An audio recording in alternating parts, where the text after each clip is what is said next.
chocolate ice cream. Yeah, the chocolate ice cream poop talk shit. was particularly important. Yeah, unfortunately, that will not be immortalized, for others to enjoy. There we go. I'll give him a nice solid belch to start off the show. Yeah. Let's see, and we're live. Others to enjoy. There we go. So, I'll give yeah. him a nice solid belch to start. Oh, I was caught it thinking just of, as I belched. Yeah, perfect. Fucking nailed it. I mean, I needed a sound check to know whether or not my sound and your sound was coming through. Me belching and then you responding. That worked out perfectly. Just the perfect time. Absolutely. Quality. And our slideshow is back, baby. Yeah, I was thinking of starting the show off with like a question. Okay. For the audience. Like, I mean, there's never an audience, so like that's the joke is, that we don't have an audience. But coming up with a like a poll question or whatever.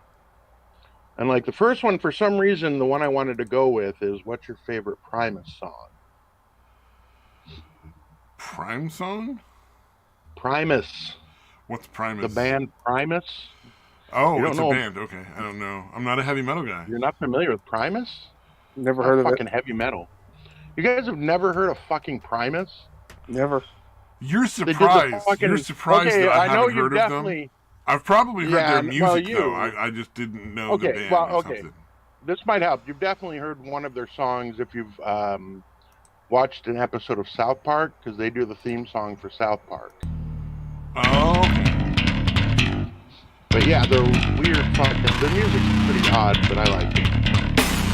All right, well, I guess nobody's answering that one. There's a very fat man in this video getting his shower. I'm glad I'm not sharing the screen and I got the slideshow back. My personal favorite is Primus, Shake Hands with Beef. I posted in the Discord if you want to watch it. Oh, it'll give you a pretty good idea. I'll check them out. I've probably heard their music. That's what I'm saying. Like it's one of those things where like that happens. They were kind of like they're like kind of like a '90s alt band, I guess, but they're kind of their own thing. They're just fucking weird. Yeah, I like them. I always like hearing new stuff. Like them, I'm always into new music. Yeah, I'm sorry. I was not expecting both of you to have never heard of Primus. That's fucking shocking. I'm just surprised you were expecting that I would have heard of them. Yeah, no, it was definitely... It's a pop culture reference. What the fuck was I thinking moment? Yeah, that was way before you landed on the planet. I don't know what the fuck... I keep forgetting you've only been here like 6 or 7 years. It's weird, so, yeah, my mistake. Yeah, assuming that I'd heard of something was just a bad plan from the get-go. I'm not really a music guy, so I don't really know. Oh, really?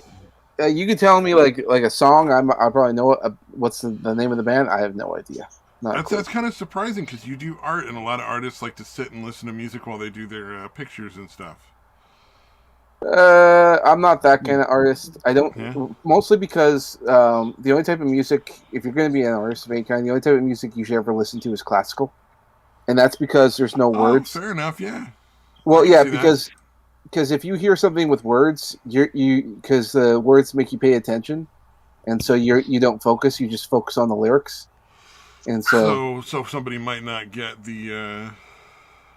It might not be the same kind of art piece that you were aiming for at the beginning, because it might like kind of draw your focus away and distract you. Exactly. Yeah, you don't want any outside influences, dude. Like words. Yeah, and that will come in depending on what you do. It will come in. I remember like being in school, and there'd be like kids who try to listen to music, and they always say, "Oh, it helps me work." And then studies came out. Oh yeah, it can help you. And then we find out, well, only classical will help you because or music that doesn't have lyrics, because you focus on the words. And most of the teachers are like, yeah, no, I'm not. That's not gonna fly with them, because like, yeah, no, you're stupider on music. Like, yeah, kind of true. Yeah, it makes sense that it would be a little distracting. The same thing with where like if someone asks me like how you get creative and all that kind of stuff, it's real easy. You gotta get bored. That's it. Boredom is the key to creativity. And some people don't understand. Has anyone ever really? So like if you want to get good at any sort of art, you got to spend a lot of time being bored off your ass. Well, it doesn't even have to be art. It's like if you have a problem in life that you're having trouble figuring out, get bored. It will literally help you figure this out. Part of the problem that we have nowadays is there's too much distraction. Unoccupy the brain by being. It's sort of like you're like, hey, brain, you should be doing something. And I'm not going to let you have all this fun watching TV or reading a book or doing all this other shit so that you have nothing else to think on. I get it now. I get it. That makes perfect sense. Oddly enough, yeah. Well, the hard part is like because things will pop in your head, and you'll think, oh yeah, I should. Like you might think, oh, there's that thing like that I have to do that needs cleaning or something. Like things will pop up. You need to learn to ignore that because you can always deal with it later. Yeah, or just let it happen. Like let it pop in and pass. Like so that you're not like getting frustrated. Just let it through because that's like kind of meditation thing too. Like they say acknowledge the thought and then dismiss it. Exactly. Just don't stress.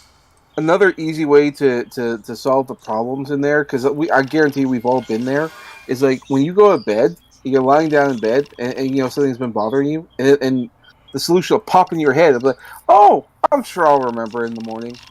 Write it down. Get a notebook by your bed. But there again, that's what a lot of people who do writing and stuff say. Exactly, because it's the exact same thing. Just and you don't even have to think about the problem. Just loosely have in the back of your mind, but don't try your best not to think of anything. And that involves like getting rid of distractions, not just like visual stuff, but also noise.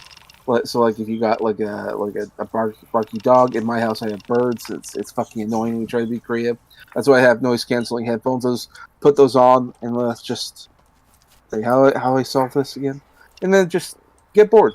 Sometimes I even close my eyes just so I'm not focusing on anything. I almost want to get like those things you get at like adult toy stores. They sell your blindfolds. I almost wish I got some of those. Just put that on there so I'm not seeing anything, like a sensory deprivation thing. Like you'll be surprised how much how creative and capable you are once you disconnect yourself from your distractions. You are actually way more capable of doing things than you think you are. Oh no, I'm not one of those people who thinks I can't figure shit out. I'm not. That's not an issue for me. Well, a lot of people like millennials and Zoomers and all that, they think that they think they're awfully down on themselves. I'm like, yeah. So actually, so last night I was on VR chat, and there was some kid who would not even try to sing for the singing, like in the karaoke room, and it's like you can kind of tell that the thought is, I can't, I'm not perfect at it, so I can't do it. Instead of like what you should be thinking normally, like a normal person should be thinking is like, oh, well, this is something I've never done before. It's going to take me, a bunch of times to like get good at it. You know what I mean? Like there's this push from the millennial age right now where a lot of these young kids think they have to just be magically efficient at everything from the beginning without ever actually working at it, and it doesn't make any goddamn sense. Like they're so afraid of failure, it's just disturbing. And it's like, nah, dude, embrace the fail. You want to fucking fail. Like that's a normal part of life. Yeah, and then you can succeed because you've worked hard, and it'll mean more to you. But also, that's just how it works. You're never gonna be perfect at everything. Like it's just not. That's not real. Not reality. Yeah, you just need to go in there. Just keep going till you get better. And you're right. A lot of the younger people just don't even try. Yeah. I mean, imagine if you drew one picture and we're like, it sucked. I can't be an artist. It's just fucking stupid. That doesn't make any goddamn sense. Well, and to be fair, like I guess I'm in that millennial thing. A lot of people in my generation don't even try. Yeah. Like for instance, like out of all my group of friends, only one knows how to drive, and I try to convince some of my other friends to to even try. They won't even try. They don't even try, and they're in their 30s. One of my friends is going to be in his 40s next year. I'm like, you don't even try to drive or do something. Like when driving is one of those things that like you really gotta like go out and practice. You're definitely not going to be from the get-go a bleed driver. Like, that's just, well, yeah. And I'm a victim of this too. Like I actually don't know how to drive. I've been going over the book and everything, so I can go do the tests and all that. Yeah. So I'm at least trying. I had the best driving instructor when I was 16. It was fucking hilarious. Oh yeah.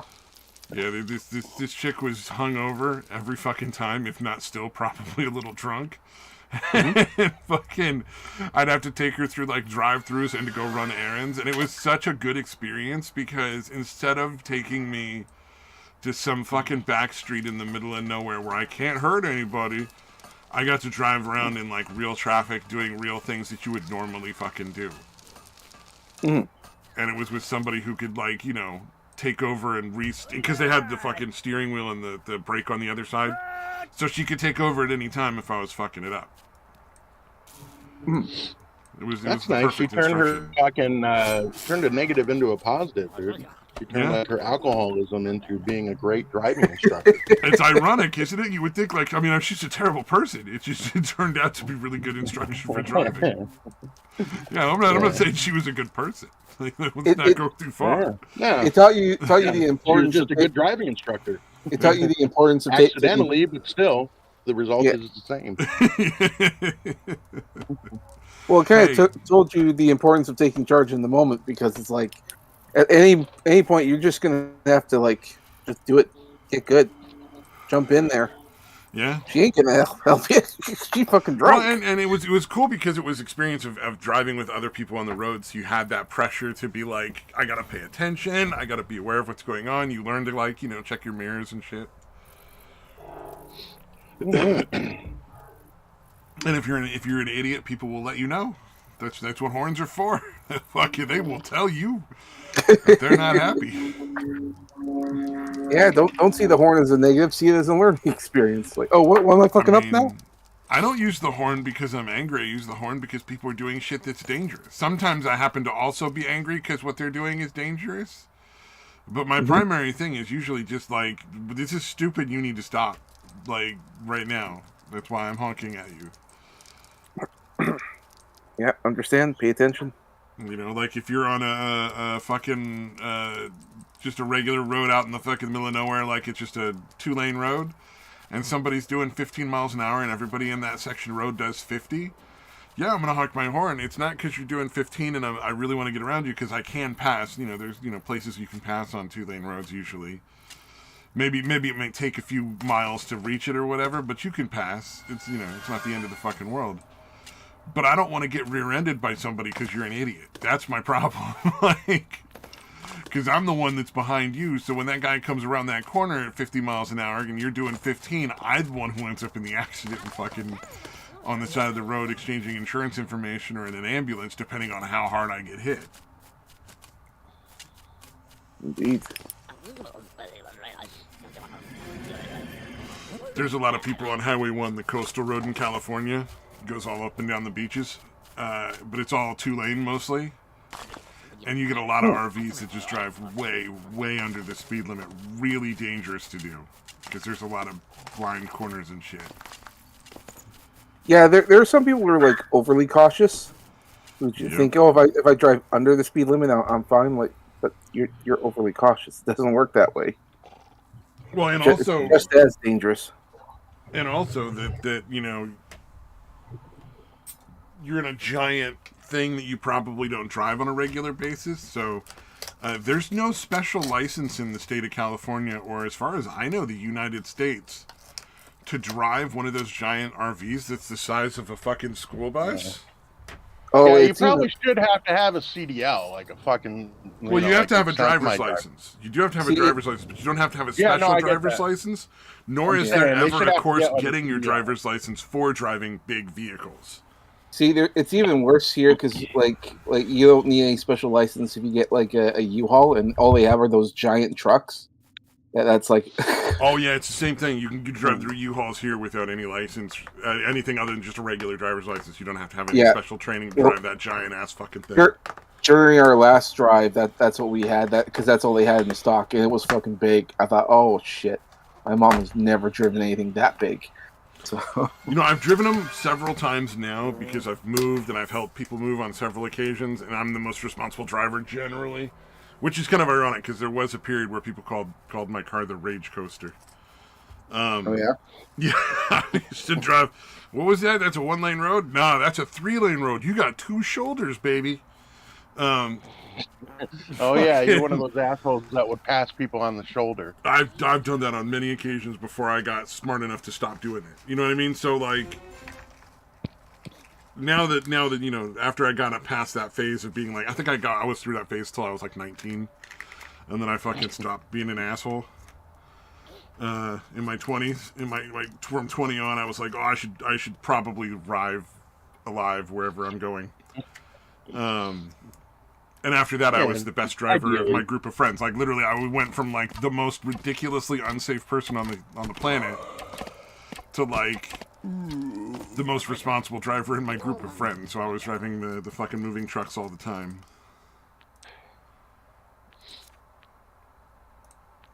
Mm.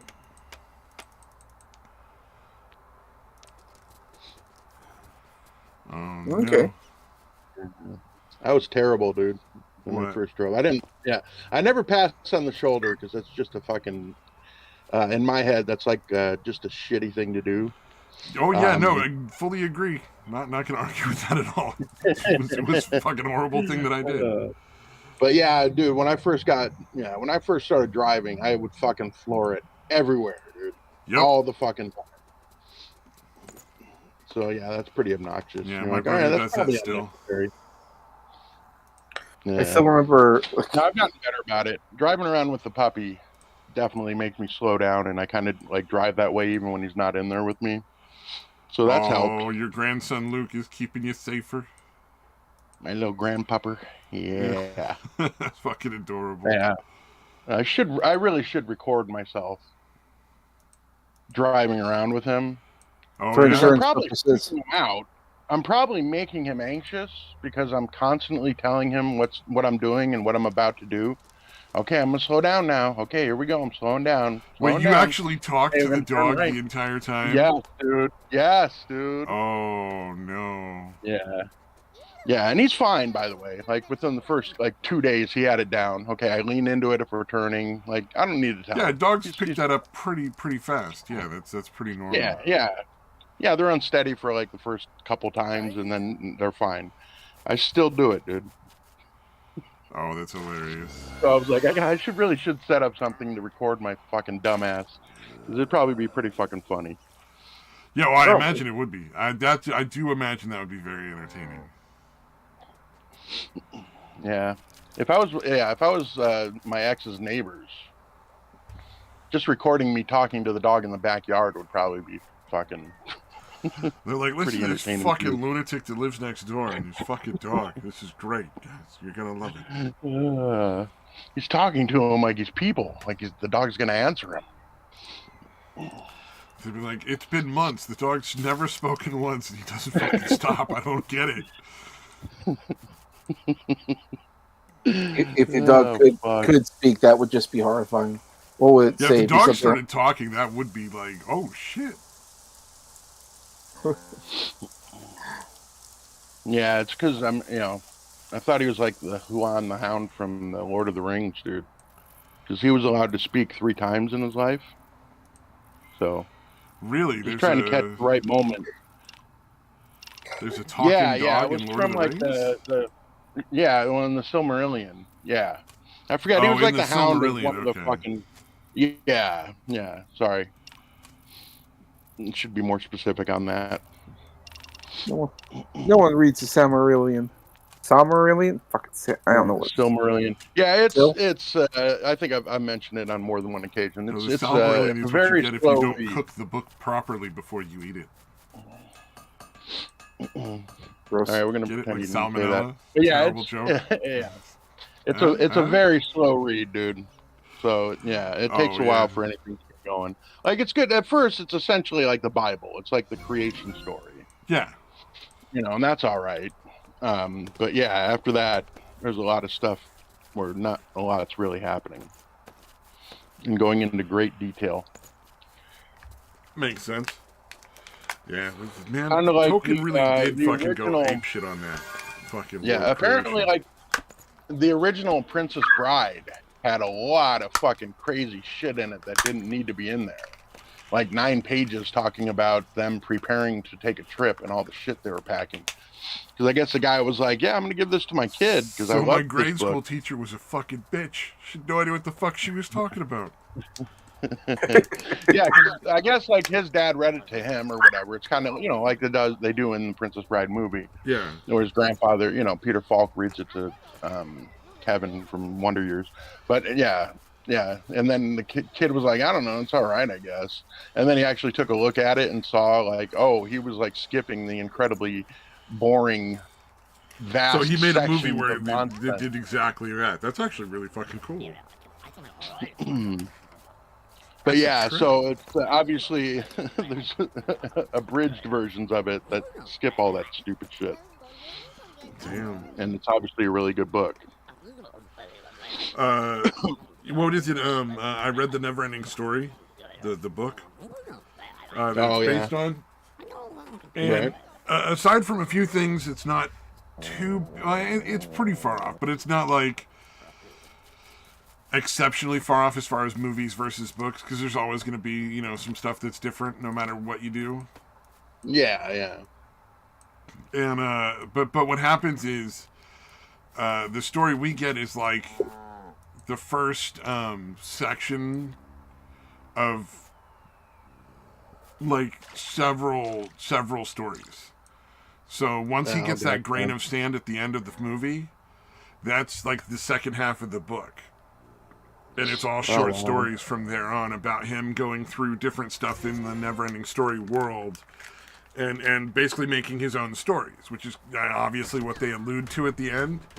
And it's fucking unreadable. It's awful. It's absolutely fucking terrible. I read the first 2 or 3 of the short stories and was like, I'm fucking out. these are just terrible Something that was short so stories. good turned into something that's so bad. Yeah, and it's the bulk of the book is actually those short stories. So you end up like, watch the movie. It's better than the book. I'm sorry. There's a few things they had to change because doesn't translate directly to film as well as you might like. Yeah. So, but nothing too bad, and you're way better off just enjoying that. You'll be much happier in the end. Yeah, for the most part, yeah. You're kind of better off not having read the book. Or if you want to read the book, just read the part until the end of the movie and then stop. You'd be happy. Frankly, I didn't even know there was a book on the Neverending Story. I looked it up because I was just curious one day. I was like, I've been watching this movie since I was a fucking kid. I'm like 40 years old. Is there a fucking book? And I was like, oh, I'll buy it and see what it's like. And I was like, oh, that was a mistake. Oh, is one of the stories like because there was a second movie, right, where he like wished for whatever he wanted, but he lost a memory every time he did it, or some weird shit like that. Yeah, I remember that movie. Seen that? I know there was nothing about that I saw, but it might be one of the short stories. I didn't read all of them. Yeah, I gotcha. See, what was if they all sucked. Not a good idea to continue. What I thought was really okay. There were some things I really enjoyed about the second movie, but there's some things I really didn't.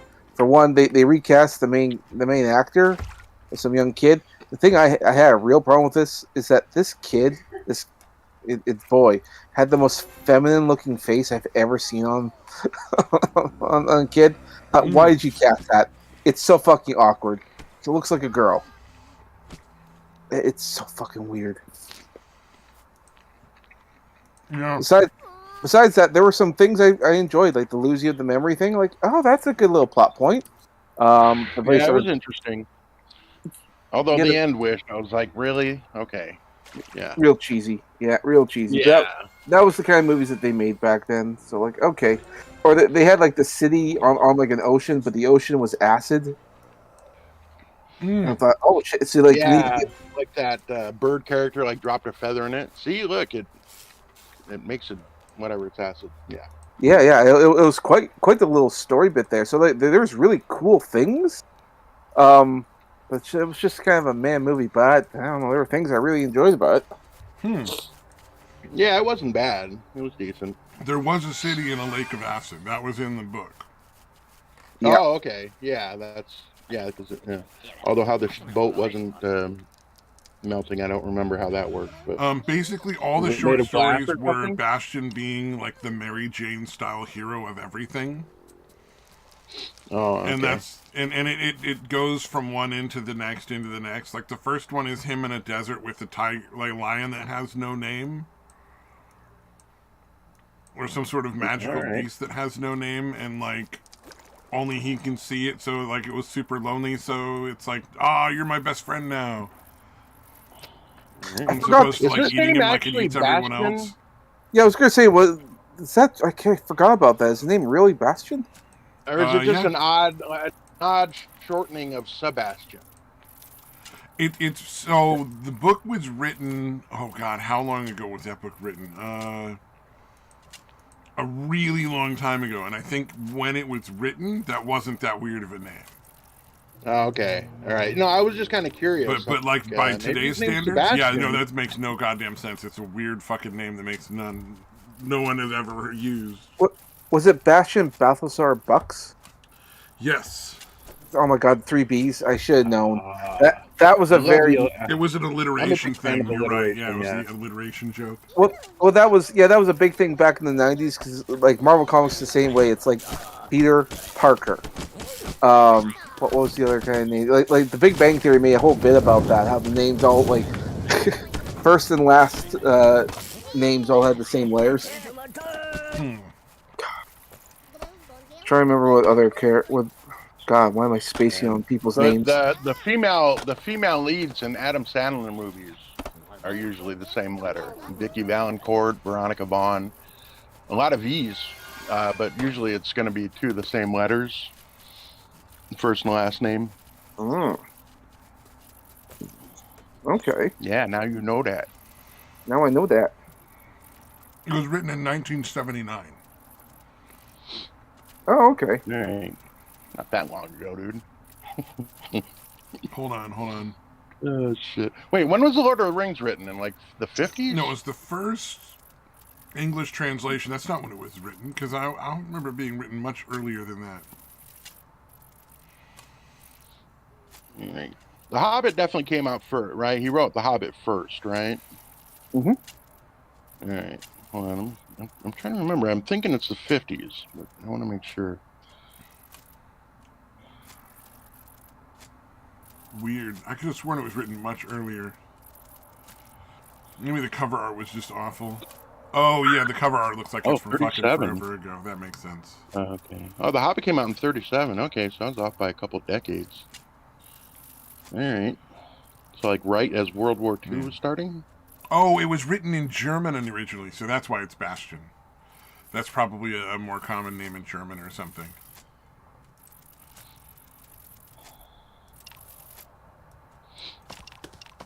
Okay. All right. That makes Lord of sense. the Rings. Oh shit, The Lord of the Rings didn't come out until 68? Wow, okay. Yeah. So from 37 Are to you talking about the 68. cartoon one? No. No, I'm talking about the books. Oh, okay.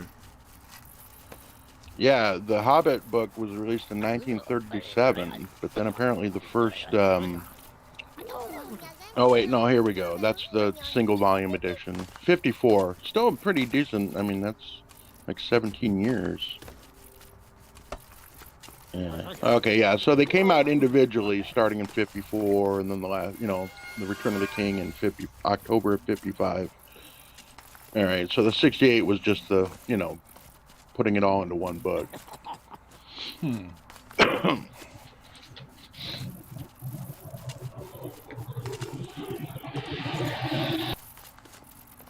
When did you start writing it? That's an interesting.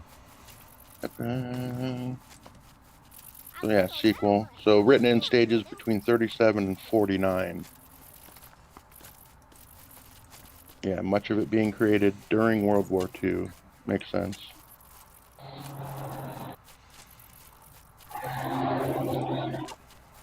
All right, sorry. Didn't mean to derail the show with that, but No, sorry, I'm a little distracted. I have my salad. I did not eat lunch earlier. My day started late because I slept in pretty good, which I'm not unhappy about. It is my day off, so I'm very good with that. But I'm still eating my lunch. An What are you apple eating? walnut Yeah. salad. Apple walnut salad. That actually doesn't sound so bad. It's got some like blue cheese, little walnuts, little chunks of apple, and some dried cranberries and some carrot slices. It's pretty fucking good.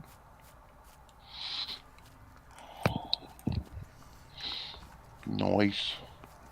I I had made a some. ham and baby Swiss on the croissant with also with cream cheese. That was pretty good. I made me some pico de gallo. It's in the fridge right now. I'm gonna have it later. So Yeah, not a fan. Yeah, well, not in like burritos and shit. They always put that shit in there, like the Filiberto's places here, Oh and yeah, it's but pico just de too gallo is like still good. crunchy, dude. Yeah, it's well, I don't know, because you get a mushy burrito, dude. I'm a big on texture. I'm sure I've mentioned that before. So like having that crunchy shit in there, fucking, I don't. Yeah, not a fan. Like I like the guacamole and all that, but yeah, the pico de Oh, you know gallo. what? You're right. I don't. But pico de gallo is basically like salsa, right? yep, Yeah, it's like hot, heavy on the I onions, wouldn't kind rate of, that as a and crunchy yeah, food though. it is yeah. like No, the onions are pretty crunchy, dude. yeah. Yeah, Oh So it's yeah, like I suppose you're right. Yeah, the onions are kind of crisp. Yeah. Okay, yeah. fair enough. Fair enough. yeah. And I don't know if that's normal, but it's heavy on the onion. Any of the places that I get it. See, I enjoyed it well enough. Like when I went to Mexico, because it was just fucking everywhere. But when I come home, like you can get like pico de gallo in like jars and stuff because it's basically like a salsa.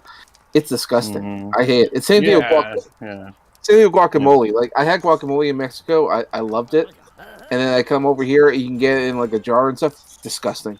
Absolutely. I can only eat it Yeah. fresh. Yeah, dude, fresh guacamole, you make it yourself, and it's not that hard. I mean, it's basically just like avocado and like some jalapenos, or You know, it's pretty weird. basic.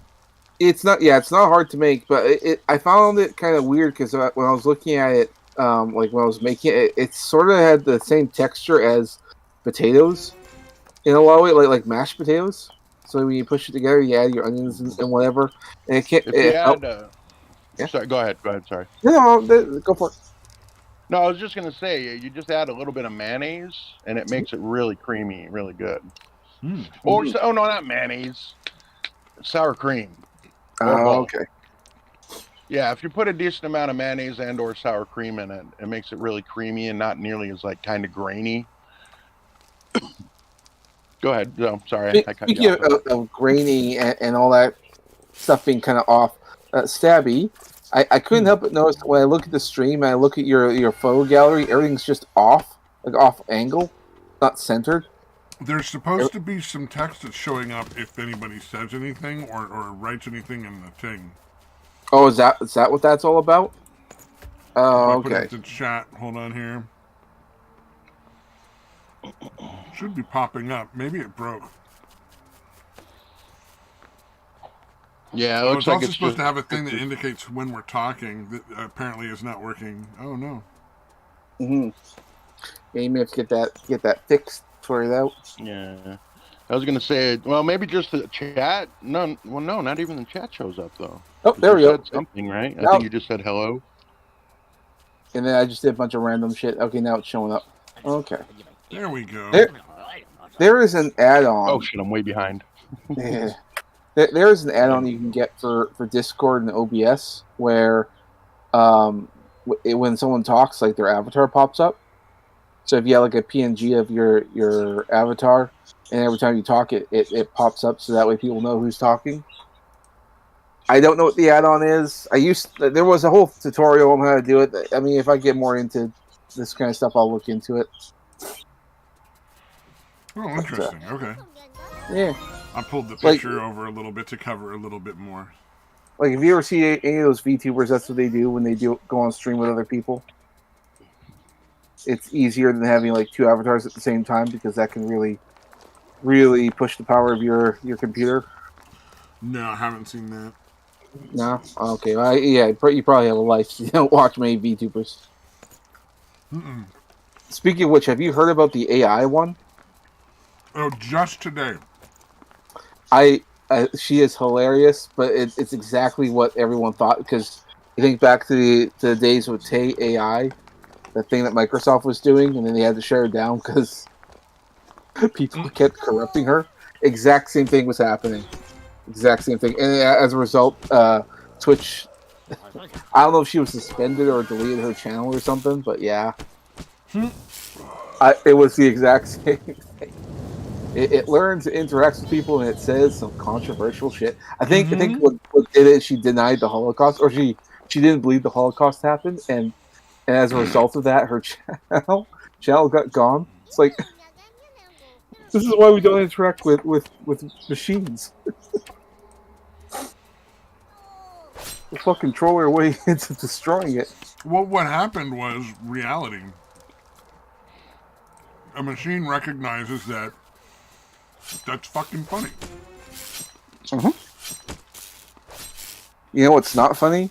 I think it's. Have you heard of like Chat? What's it called? Chat GP or something? I might be misremembering it. People who interact with this thing, this chat bot can respond, and it can do things like write complicated essays, master theses. It's barely people can barely tell the difference between the machine and a real person, and it can do this within seconds. It can also write complicated codes. Oh yeah, that's how this thing interacts, and it's quite something. But people started realizing that there's something kind of odd going on with it, predominantly because like for instance, like you can tell this thing to write you a poem or rap lyrics or something, it'll give it back to you. But if you say write me a nice and lovely poem about Donald Trump or something, and then the machine will respond back saying, "I'm sorry, I can't.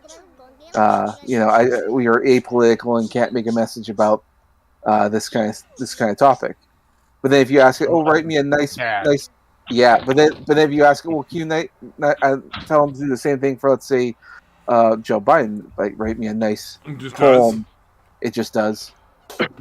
You talk about things like about how the vaccine is bad, or write me a journal essay about this and that. It says, "Oh, I'm sorry, I can't do that."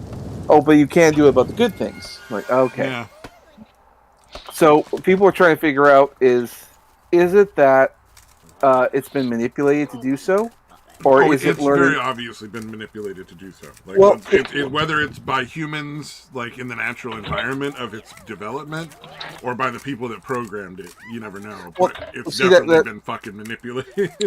You see, okay, that's what I mean. Like, is it that the people who made the program went in there and changed it, or is it that that's what it's learned from interacting with people? I would bet $100,000 if I had it that it was the people that programmed it. See, the thing is, because we're doing the comparison between this and the VTuber AI thing, and I think I actually do believe it actually is a result of the people it's interacting with. And the reason why I say that is because there's two different types of people. If you go on VTubers, you're going to get like degenerates and trolls and all the other kind of stuff. But if you go on to the thing that talks about academic stuff, you're going to get academics, and they're very political in a certain way. And the machine learns from the people it interacts with. And if it's only interacting with people who are of a particular political view, that's what's going to happen. Same thing with the AI. You're mistaking public with private opinion. In academia, their public opinion is always Trump bad. But there are a lot of academians who have to pretend that that's what they think to keep their job. So when they're typing shit on their computer and not interacting with anyone in real life, and there's no expectation that they're going to get like outed for having said it, I guarantee they have different opinions. Yeah, I'm not talking about that. What I'm saying is that, yeah, you're right. The people who are using it and voicing their opinions on that are the ones that are programming it, making it say these things. That's why, I don't think it's been manipulated. I think this is just the type of deal that it interacts with, which is kind of scary because then the future. Let's say we start relying on this bot to do things like help us write code or plan out future projects or something like that. And if it has a political lean to it because of who it's interacting with, and then people decide to make policies and stuff based on the results, like that's kind of scary. I don't like that, but it's probably going to happen. I don't think you got what I was saying though. I don't think that people would necessarily sway it because I don't think there's as biased of opinions in that field as you think.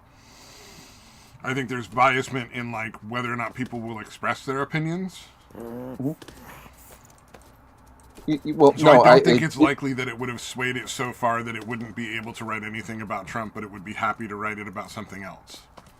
Well, no, like okay, maybe we're not communicating. Like we do understand each other here. It's just that I don't think like yes, the people in academia will publicly voice one thing, but in their minds they think a different thing.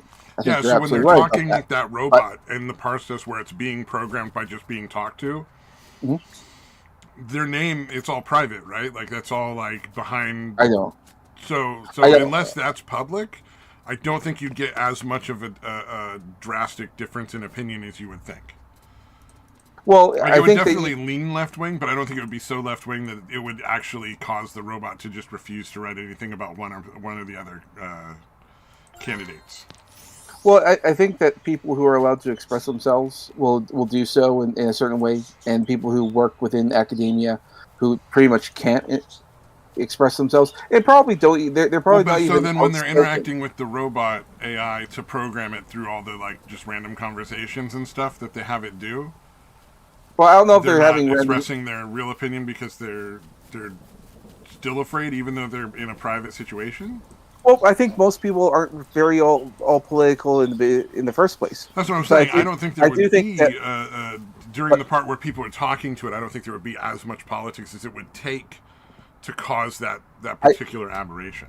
I think that most people who are politically neutral probably, you're right, probably don't feel a need to even bother bringing it up because why would they? Yeah. But there are people in there who openly voice their political opinions, and they're the loudest minority that's in there, and that's what's manipulating it, because everyone else, academics or whatever, who just want to get on with things. But there are ones like people in political science, let's say, or gender studies or something, who are probably using these things, and they are vocal with their political views, and that's their views are getting through.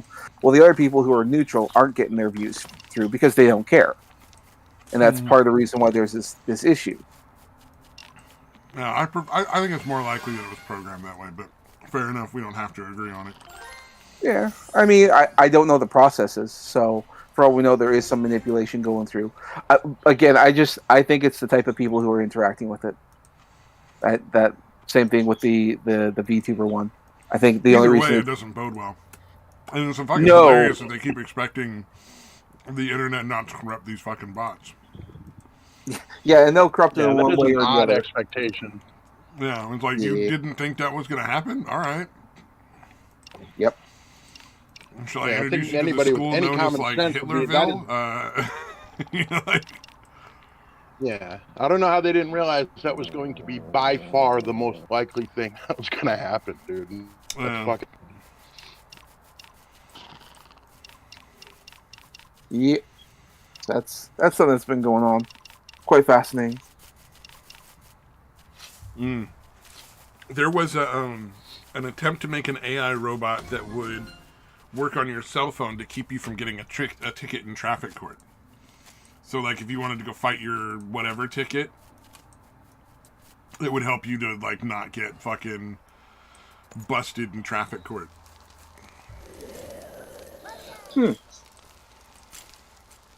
Okay. I think it didn't end up being allowed. Like they basically made it illegal, but it worked for. It worked for a few tries. Like I don't think they'd gotten to the point where it was like publicly available yet. I imagine they wouldn't want that available. Yeah, I imagine they don't want that because they get a significant amount of their revenue from people paying tickets and stuff. Yeah. Yeah, if it was effective enough that it worked, yeah, that would definitely. I could use an AI piss off the powers to be, because that'd be. Oh yeah, I wonder maybe it did get tested. If it got tested and they figured out, maybe somebody did some projection and was like, well, based on what we're seeing in the testing, we think the government would lose X amount of income. kind and they're thing. like, And yeah, that's we why were it's shut illegal. down. They were like, no, we can't lose 40% of our fucking tickets that we write. We need to get 40%. We need to get at least 75% of all the tickets paid in order to keep our budgets or whatever. I could see that. That's kind of sinister if you think about it. Actually, I never thought of it that way.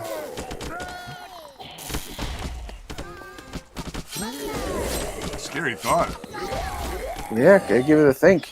Because what if you did have, the power to just download an app on your fucking phone, and then, it would get you out of a traffic ticket if you could, I'd be like, that'd be pretty fucking nice, right? A lot of people could afford that. Not a lot of people can afford a fucking lawyer to save like a $200 speeding ticket or something. Because like the fine on the ticket is less than the fees of the attorney. Yep. Crazy.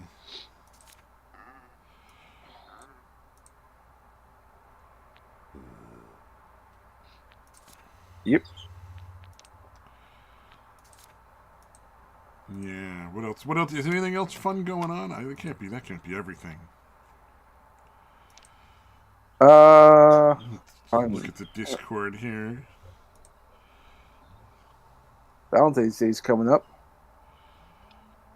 I guess no one cares about that. Oh, fuck Valentine's Day, whatever. Dumb shit. It's just a holiday that's meant to like drive up the profits for restaurants and chocolatiers. Yeah. And good for them. I just don't care. Like whatever. Like right on. It was created by the greedy corporations, don't you know? It probably was too.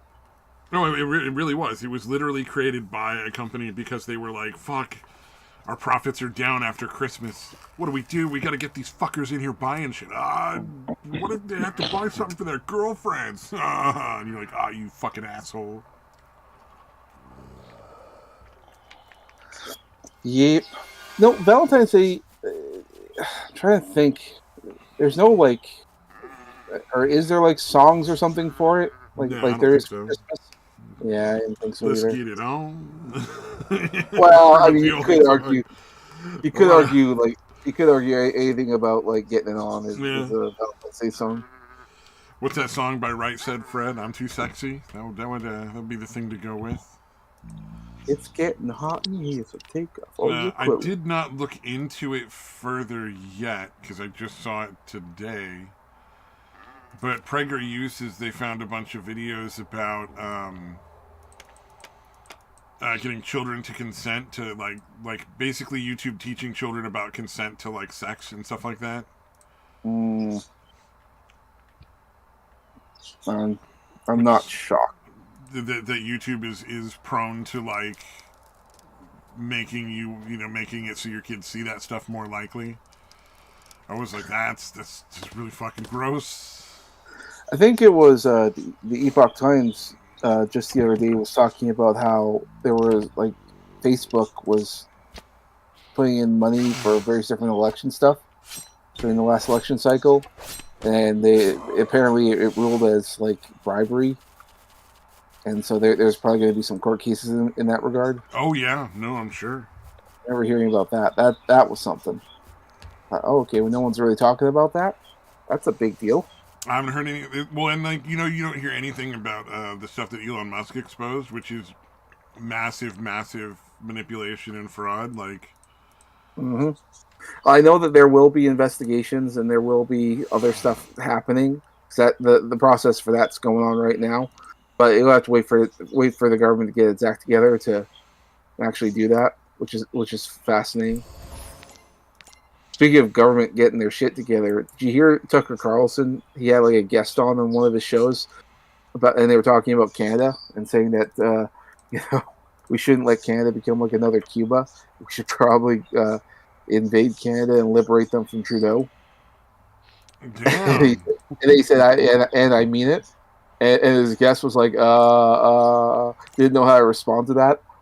And I thought it was hilarious, which was funny because just today in Parliament, our Socialist Party over here, the NDP, was saying, was asking, or said that I expect unanimous consent that both sides of the party or both sides of the House will condemned Tucker Carlson for his comments about, about I bet they were liberating. like, sorry, boss, but no, I can't agree with you on that one there, man. So the Speaker of the House was asking for like, are there any nay votes, like don't support, and it like almost half the House said nay. It's like we don't have unanimous consent. It's like, well, that means half the House is like, yeah, fucking invade and free us from Trudeau. Like, oh my god. Yeah, Yeah. well, can you blame them? I mean, shit's getting real. Well, they're trying to take away your guns and everything. Like, they're really going hard. Like, yep. In a big bad way, and it's not a good healthy way to be taken to any country. Nope. And, though there are a lot of ignorant people who are like, yeah, fucking let's go apocalypse, woo. There's still going to be people who are, intelligent enough to see that and be like, no, that's extremely bad. That's dangerous. We don't want that. Yeah. Yeah, we're not fans of that. That's too dangerous. Yeah. Well, and things are getting worse because there's a veteran here in Canada who has a YouTube channel. He does some comedy and all that. And he was recently debanked from his bank. And they didn't give that's something that needs to stop being allowed. Yes, I agree. I agree entirely. And of course, the guy he recorded this conversation he had with his bank. The guy is just a speaker. He's the messenger. He doesn't know anything about any of this stuff. He's just saying to him, we're closing down the bank account. We're not doing this and that. You can go out and get other banking options or whatever. Which, if he was debanked by this one, and it's one of the biggest banks in Canada. It just so happens to be my bank as well, so I guess I gotta watch what I say. But really, maybe it's time for you to leave that bank, go get a bank account somewhere else. Well, the thing is, if all the other banks are going to do it, then there is no other option. And the fact that people speak out about this could get you debanked. Well, what are the options? And he was of course like upset because it's like, well, I have my mortgage through your bank. How am I going to pay my mortgage? It's like, oh well, we're going to keep we have an agreement behind that, so we have to keep that going by law and all that. He says, yeah, but you closed my bank account. How am I supposed to make a mortgage payment if I can't get into my accounts?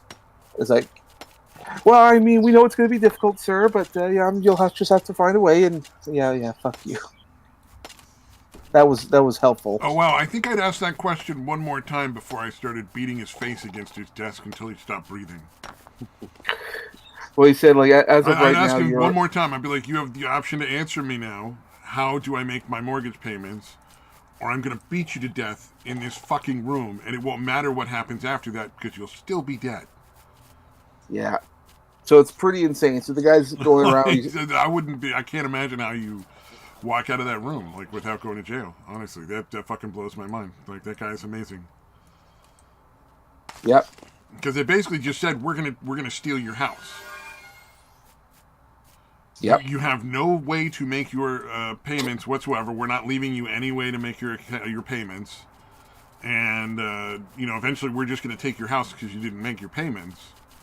And he literally just told that man to his face, I'm going to steal your fucking house. Mm-hmm. That's the thing that gets me. It's like, I beg to differ, sir. You're not going to be alive to have it. Like, that's just not going to happen. That or I'm going to burn my fucking house to the ground before you get it. I mean, one or the other. Yeah. Well, it's hard for him because he's got, like, kids and all that stuff. No, I understand. I just, like, that'd be so infuriating. I cannot imagine how you think straight in that moment. Yeah, I put his video there in the general chat there, so you can see for yourself the state of Canada. Yeah, that's insane. Like, what incredible self-control, because that's got to be rough, man. Well, I think he like, part of the reason why he recorded that is because, of course, like, he's obviously gonna sue. Because he has no other option. I mean, otherwise they're going to literally just be like, well, you didn't make your payment, so it's not really our fault that you can't because we, did this, that, or the other, but, still. Mm-hmm. We're just going to take your house anyway. Yeah. So, yeah, you can't bank. And also, if he has to come onto the property or any of the bank locations for any reason, he has to call in advance and get permission just to come in there. Like, if he wants to get all of his money out or something. It's like he has to go through there, or whatever other business he has to do with them. And I thought this I is need your permission? No, I don't. You're open to the public. And as long as we have any sort of account or ties, I'm allowed on your property. He is You officially don't get banned. to make that decision. Yeah, Like, he's It's I agree. It's all insane. Insane. This no, is not. I guarantee under the law that he has to be allowed on their property. He has to be able to make the payments to them for the thing because he still has an account. He is allowed. Even though, they can't tell him he's not allowed to go on the property or that he needs permission if he still owes them money and they expect him to be paying it. Yeah. So we'll see how this plays out, but yeah, that's the. I mean, I'm just because the law in California, or not law, the law in the United States and Canada is both based off of like British law. That's why I'm saying like that it's probably not legal. Like he should definitely sue, obviously, but that last person is crazy. It will depend. Like if he can get a bank account with a different bank, then I mean he'd be okay. But the same thing happens, then yeah. Like the thing is, like no one. We've lost a lot of faith in our banks here in Canada because when the trucker convoy happened, a bunch of people had their money. Yeah, they had their bank accounts frozen, so you couldn't access it. Some of them never got their bank accounts back, so they're still locked, and the government won't let them have it. And it's absolutely insane. You shouldn't be allowed to do that, but that's what they did. So a lot of people don't have faith. And then we thought like with the blowback that they would stop this. Apparently, they're still doing it to some people. Which again, it's like, why are you doing? You should be politically neutral on these things, but apparently the banks are not, and that's doubly scary. Yeah, that's a real issue. Well, and part of the other issues that should be on like the fucking front page news of everybody's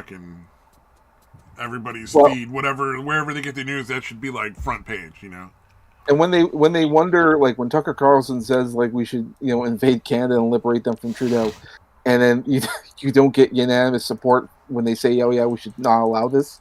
It's like this is why you're taking bank accounts, you're doing this stuff.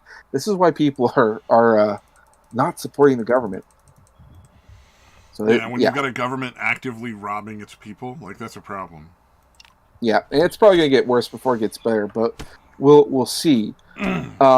But circling back to the whole trucker situation with the Emergencies Act that brought that on there was a commission that would interview people and talk about this kind of stuff about the Emergency Act and whether or not it was legal. And I'm bringing this up because two things have happened. One, apparently the Liberal government, Trudeau and all that, apparently are apparently going to get the results, like guilty or innocent, that kind of stuff. They're going to get the results of that 1 week before the actual public gets the results of that. And I thought, wait a minute, that doesn't make any sense. Why? So they have a chance to flee the fucking country first? Well, or spin it so that way they can say like, yeah, it's guilty, but it's guilty for this reason. It's like, so that way they can try and make it not sound so bad. So of course, when we found out about it, there was a backlash, like, why are you doing this? No, you can't do that, blah, blah, blah, blah. So then they're saying, okay, no, we're not going to do that. However, the results were supposed to be released on February 6th, but then now they decide we're going to delay it till about the 29th. Why? Why delay that? Why do you need that delay? And there's no real rhyme or reason for why they would need to do that. So it's kind of strange that and why is the commission even allowing this? They shouldn't be allowing it. But then we found out something else that was kind of interesting, that apparently the judge in charge of all this, the whole commission, the guy ruling all this kind of stuff, has been having sex with Justin Trudeau for the last 20 years? Yes and no, you could say. Okay. Thought I was making a bad joke. Nope. Well, no, turns out he is married to Justin Trudeau's aunt. And technically he is Trudeau's uncle. And yet he's ruling on this thing about Justin Trudeau. That's a ginormous public interest. And not only that, why is it after everything's been done that we're finding out about when do you guys start working on your banana plantations? Probably pretty soon. We'll see. Bananas don't grow that well in Canada, but apparently we're going to give it a try. That's never stopped dictators before. Clearly. So I mean, look at the Khmer Rouge. Like, they made everybody be farmers, and they all just died. Exactly. So we're gonna wait and see how this plays out because I don't know. I think the commissioner are all gonna look into this. Satan's offer of marriage must be looking better and better every fucking day. I mean, it sounds awful, but like, sadly, really, it's just like, goddamn, like.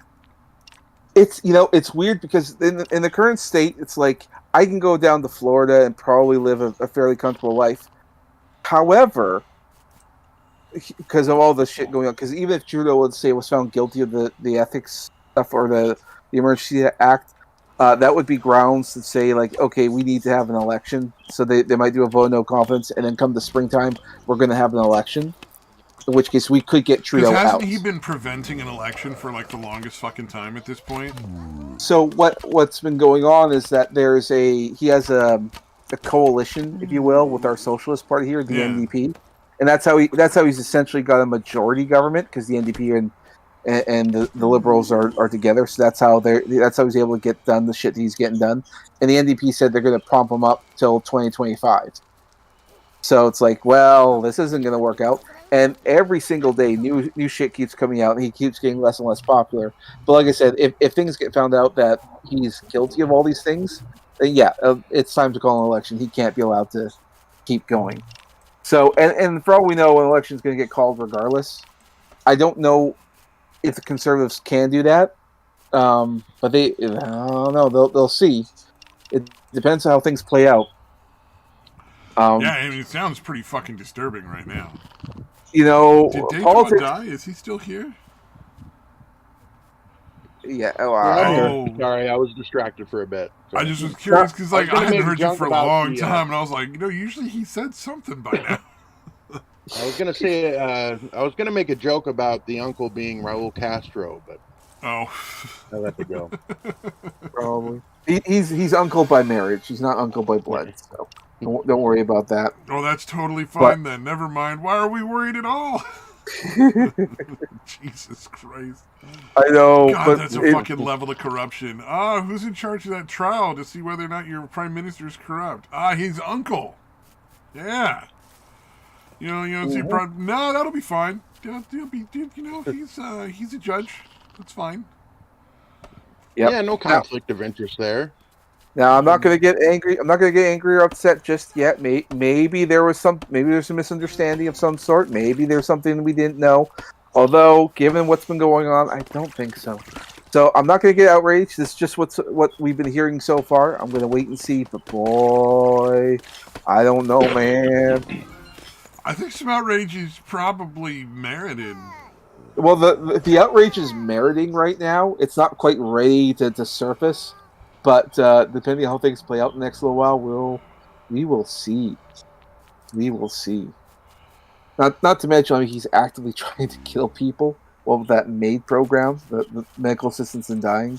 Yeah. And he's extending that one. That shit is disturbing. It is. Well, and like you can openly fucking bragging, I murdered all sorts of people on public media, and nobody's like, why aren't you in prison? Exactly.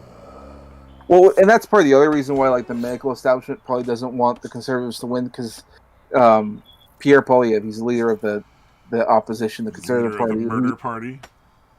No, the anti-murder party. But he's saying, like, Pierre Poilievre, he's saying, like, okay, if I get elected, obviously, gone, never doing that again. He hasn't said he's going to prosecute anyone, but we're pretty sure he's gonna. He's pretty fucking outrageous. Those people that did that participated in that had a duty to stop. Like that supersedes any sort of thing. When you're talking about people's lives, you can't just be like, oh no, it's no big deal. That's right. Same thing with like the trans lobby and all that, because they're talking about transitioning people, and it's like more and more evidence gets found out that what these people are people who grew up to be like homosexuals or gay people, gay and lesbians. Nice. Right. So essentially, they fucking destroyed their own bodies. So why shouldn't everybody else? That's essentially what's going on, more than anything else.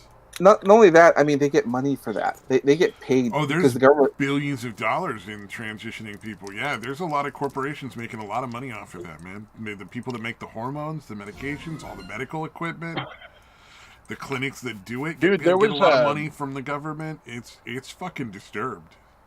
Dude, there was like some kind of lecture or something that some bitch, I think it was from Vanderbilt, where basically that's exactly what she was talking about. She's literally Yeah. saying it in a fucking like a conference thing. Like, yeah, no, this will bring in a lot of money to the university if we do this and we push Yeah. this transitioning, from male, female, female, male. It's fucking, yeah, it's pretty fucking nuts. Mm-hmm. Yeah, that's the part that bothers me. I mean, aside from the misinformation, the part that bothers me is like about that whole situation is they're destroying people's lives, man. Like all these kids that are just mutilated and sterile forever, and maybe would not have made those decisions had they not been given blatantly false information. Well, Yeah, and fuck. It's disgusting how people are willing to, sacrifice human life in the name of profit. Well, For money. it gets also slightly more. Yeah, just fucking money. It gets also disturbing in another way because it's not just the doctors and stuff, but also the parents. Because I was listening to like Jordan Peterson, he was breaking down the statistics and the numbers about all this and what's likely. Because people actually being trans is a very rare thing. It's like barely a third of a percent or something. Yeah, it's a very low percent, and yet you look at the amount of people transitioning; it's actually quite high, especially when they try to transition children. It's quite high, but then it's like, well, which is more likely? Is it that you actually have a kid that actually has body dysmorphia, or is it that your parent is narcissistic and they want it so they have something to brag about? Yep. Yeah, which is far crave attention. Yeah, which is far more likely. Not only that, like to break it down by gender, it's like it's mostly the mothers who want to talk about this stuff, and they're very narcissistic. And like some kind of Munchausen by proxy situation going on. Well, and if you look at like the homes these days, it's mostly single mothers. Like, and that's the majority of a lot of the households these days, and they're very narcissistic because they think the world owes them something, and they're looking for something. There's some sort of magical fairy creatures that are better than everybody. And they're treating their children like poodles or something that they can just. It's like getting them a haircut. Well, I mean, and they're being misinformed too, though. They're being told that it's perfectly safe, it's easily reversible. And it's real easy when you're not really paying any attention because you're not that concerned about the safety of your kid to just be like, oh, he can just undo this if he wants to later. No big deal. Then he'll be a girl for a few years and it'll be fine. Yeah. Doesn't work that way. No. Once you chop off your genitalia and mutilate it, you cannot go back. Like, they're capable in some instances of making some sort of semblance of it, but it's pitiful. It's awful. I'd show pictures, but I don't think that I'm allowed to. Nope, not allowed to. Because that would be the thing that would really basically fix it. Is just show pictures to everybody, and then they can decide after they've seen the pictures. Well, and you still think it's a good idea? Go for it, buddy. The weird place where I have seen pictures is actually Twitter. Yeah. Twitter does that, which is disturbing. I'm like, God damn it. I think it's one of those things that like gross South but Park necessary. Episode actually showed footage. There was a South Park episode when Mr. Garrison transitioned where they were showing live footage, dude. Oh shit. Yeah. Well, that's South Park. My God, South Park. I'm amazed they got away. Yeah, it is South Park. They do get away with a lot more than you would think. But that's pretty amazing that they didn't get shut down. Yeah, it's. I think South Park gets some weird pass, dude. It's fucking bizarre. They're like, oh, it's so let them do it because they're just fucking weird like that. Yeah. Well, I think part of the reason is that like Cartoon Network or Comedy Central, whoever it is that pays their bills, they rely on South Park. They have nothing else, and so South Park can do whatever the fuck they want. Because if they say, well, then no, we'll just go somewhere else, which they could do. Hell, they could start their own network if they wanted to. They don't need them anymore. Comedy Central needs South Park, so they get a pass for everything.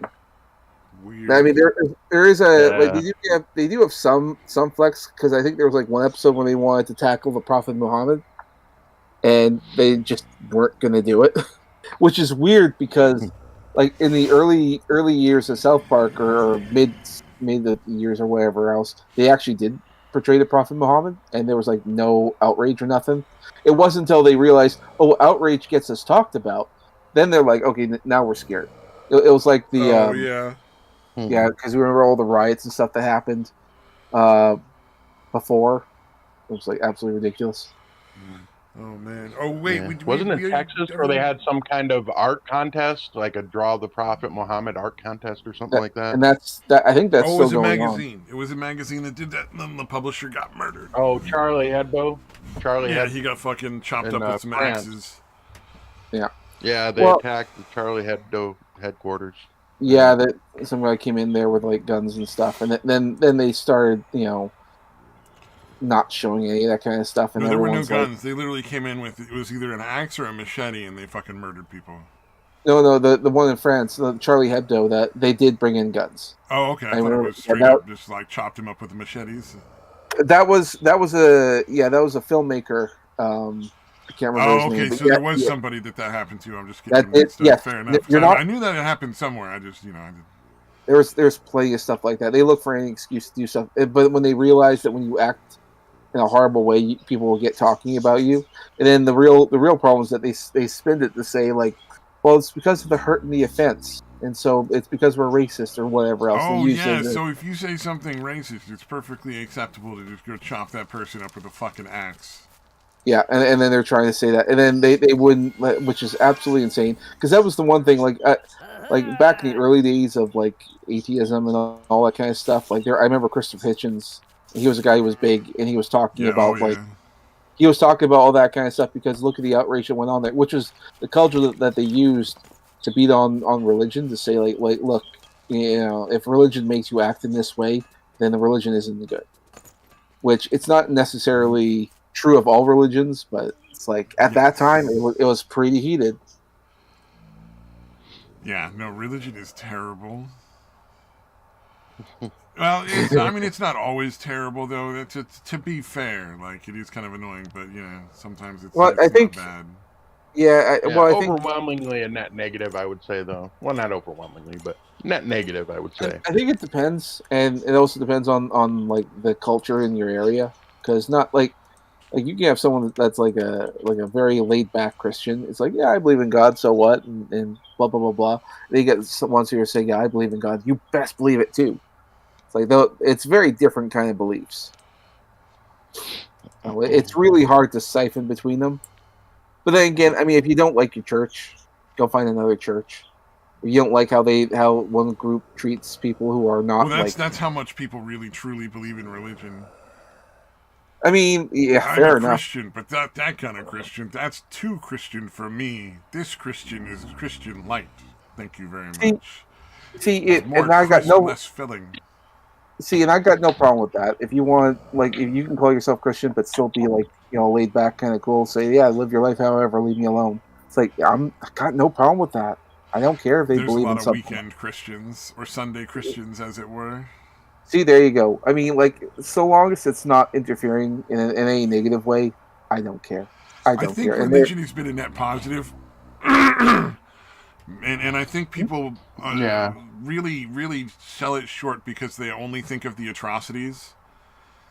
Mm-hmm. But when you look through, like, the Bible, there's a lot of stuff in there that's just there. It's, like, basically, like, don't eat shellfish because fucking Sheldon over there had a crab puffed up and turned purple and died. So just don't... God doesn't want you to eat shellfish anymore. Which is actually... and there's a lot of shit in the Bible that's like that, where it's like, here's how you grow corn. Don't fucking eat shellfish. Don't stick your dick in a donkey. Just stop. These are the things that get you killed, so God doesn't like it. Yeah. Yeah, there you go. And it also gives people a point to rally behind when things seem hopeless that they might not otherwise work together during. Yep.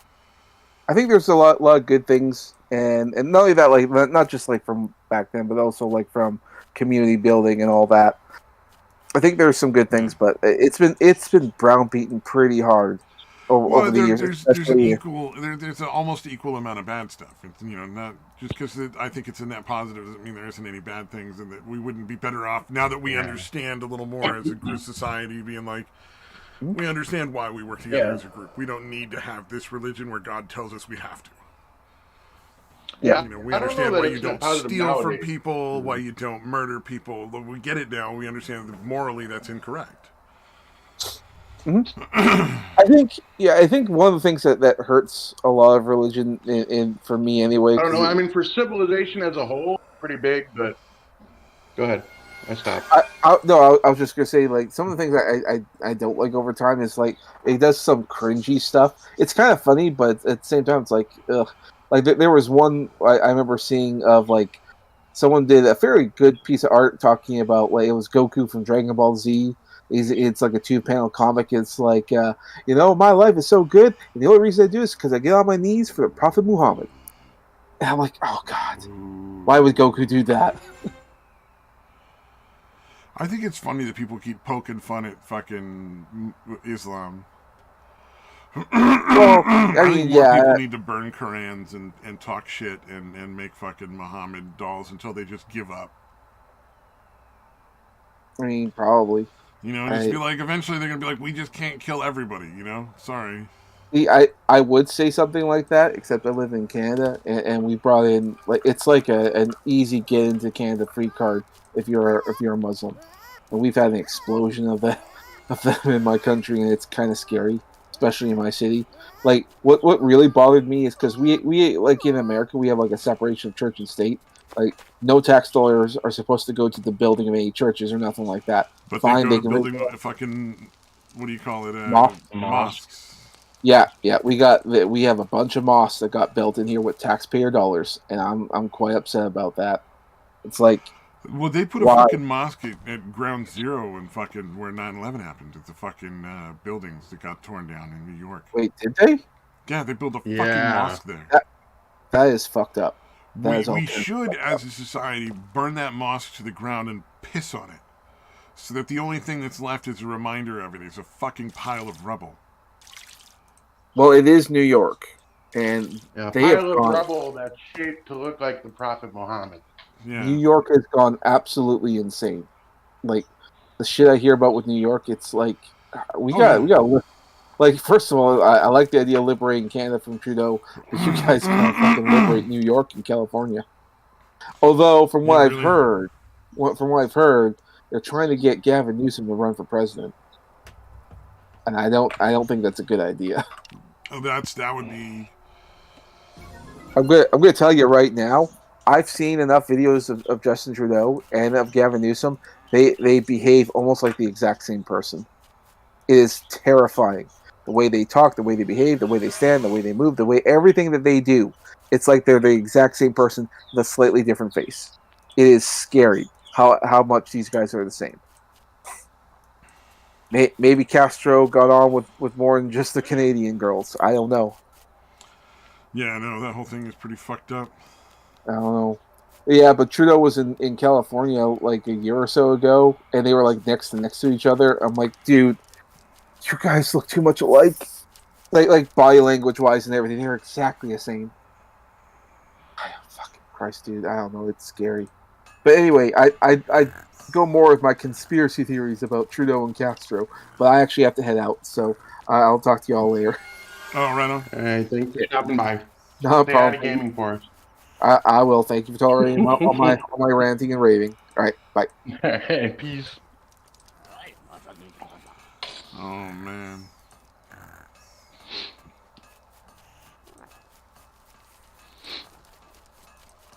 Yeah, there's some crazy shit going on. Gaming in forever, dude. You need to go try to get on the show and talk to gaming. I haven't talked to him in forever. Yeah, that is unfortunate, man. I wish he still had time to stop by, but I think he's doing his thing on Twitch now. Yeah, and Twitch sucks. Trying to be a Twitch thought. Yeah, good for him. He's one of the good ones. Yep. Gaming is a good man. Good man. He's one of the good gay Mexicans. The good gay Mexicans? All Yeah, gay gotta get Mexicans are really good gay specific. Mexicans, right? I'm not... Man. Oh, you might want to check out the pitch for Velma. It's pretty fucking funny. That Oh guy no, I was does. watching it actually while until you showed up. I was like halfway through it. Oh I yeah, that logged guy does on. really good movie pitches because he's like, what is that? Is that what people want to see? No, great. You're like, Jesus, that's got to be real. Yeah, he's gotten a little better about that because I watched some of them before, and I always find him annoying because there's like zero fucking time between one, the one. Obviously, it's all him, but like between each of the people allegedly talking to each other. I'm like, this is way too fucking frantic. Like, leave at least a Oh half a yeah, it second. would like give a second of pause before you respond. Yeah, that would be nice. Yeah, that one seemed a little better than the one past. It's still like, dude, make it kind of be like a regular conversation, dude. Yeah, it would be nice. But yeah, no, it's good. I got about a few minutes into it. That was pretty fucking funny. Well, and Oh, he okay. hit the nail That's right on meta. the Oh, head that with some of counts. that Okay. stuff about Velma. Oh, What? dude, it was fucking brilliant, dude. Yeah, it was really good, dude. At least what I watched. Oh yeah. Yeah. Oh, so it was just that joke, huh? Okay. Yeah. No, it's not funny. It is funny because it's not funny. It's meta. Yeah, everything that doesn't make any goddamn sense it's meta. Yeah. Like, all right, yeah, fuck Yeah. off now. You have nothing to say. Ah, Mr. Murphy's there. Yo, what's up? Yeah. Yeah. No, it's a great way to get out of having to actually be clever and humorous. Yeah. Oh, yeah. I posted the audiobook of Welcome to the Monkey House because the story is about like allegedly in the future, essentially an ethical suicide thing. Oh, really? It's a pretty entertaining story. Yeah. I think it's just under 40 minutes, like 38 minutes, I think, something like that. Oh, okay, that's not too bad at all. So, and A good thing to I listen think to that's while I'm multiple. gaming at some point. Yeah, I think there might actually be more than one, because I think it's a few short stories, with the Welcome to the Monkey House one being the main one. I've got the book around here somewhere. It's Vonnegut, if you like Vonnegut. Well, who doesn't? Who doesn't like Kurt Vonnegut? Very interesting Yeah, writing yeah. style. No, he's done some oddly, well, not oddly. I guess he was just pretty fucking visionary as far as seeing where things were headed. Harrison Bergeron. That was a fucking. You remember that one? No, I don't. Yeah, that was the one where basically, like, if you were too smart, they would have like something in your head Oh, where the it would make a chains. bunch of Yeah, no, fucking noise and shit. I think you sent me that, and I read the synopsis for it or something. I read it because it wasn't a Yeah, very long story. It wasn't like a whole book or yeah, it's anything. really short. Yeah, Yeah. Jordan Peterson read it once way back in several years ago. Oh, that He makes read the sense. book. Right up his alley. Yeah, but yeah, that whole idea of making everyone equal, like, oh, if you're pretty, you got to wear a mask that makes you ugly, or yeah, if you're really smart, you got to be constantly distracted so you're not making other people feel bad Yeah. or whatever the fuck. Yeah, yeah, Yeah, the amount of the lengths that they expect people to go to in that, and you're like, oh, that's ridiculous. Now you look at the real world, and you're like, no, they genuinely yeah, seem where to it's think going. that's reasonable. Yeah, any Like of the it's somehow absurd wrong things. that you're more successful than somebody else because you're better at doing something. That's a terrible thing to do. Yeah, yeah, clearly racist or something. Racist or homophobic or bigoted or whatever. Ist of some kind. Indeed. It's definitely an ist of some kind. I'm not sure which one, but let me think about it some more. I'll come back to you with it. I'm sure I can shoehorn an ist in here somewhere. Yeah, no, there's definitely an ist problem. Oh man.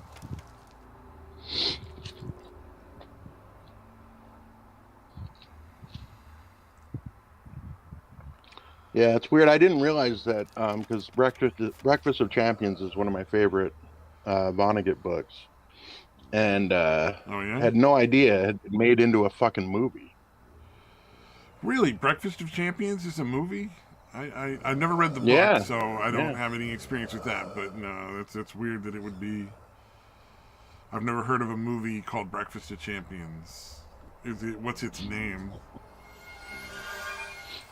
Yeah, it's the name, dude. Breakfast of Champions by Vonnegut, or he wrote the book, obviously. I wonder how I don't accurate remember the who the movie fuck was is. in it. Probably not very. Yeah, Yeah, Breakfast of well, it's pretty Champions. basic.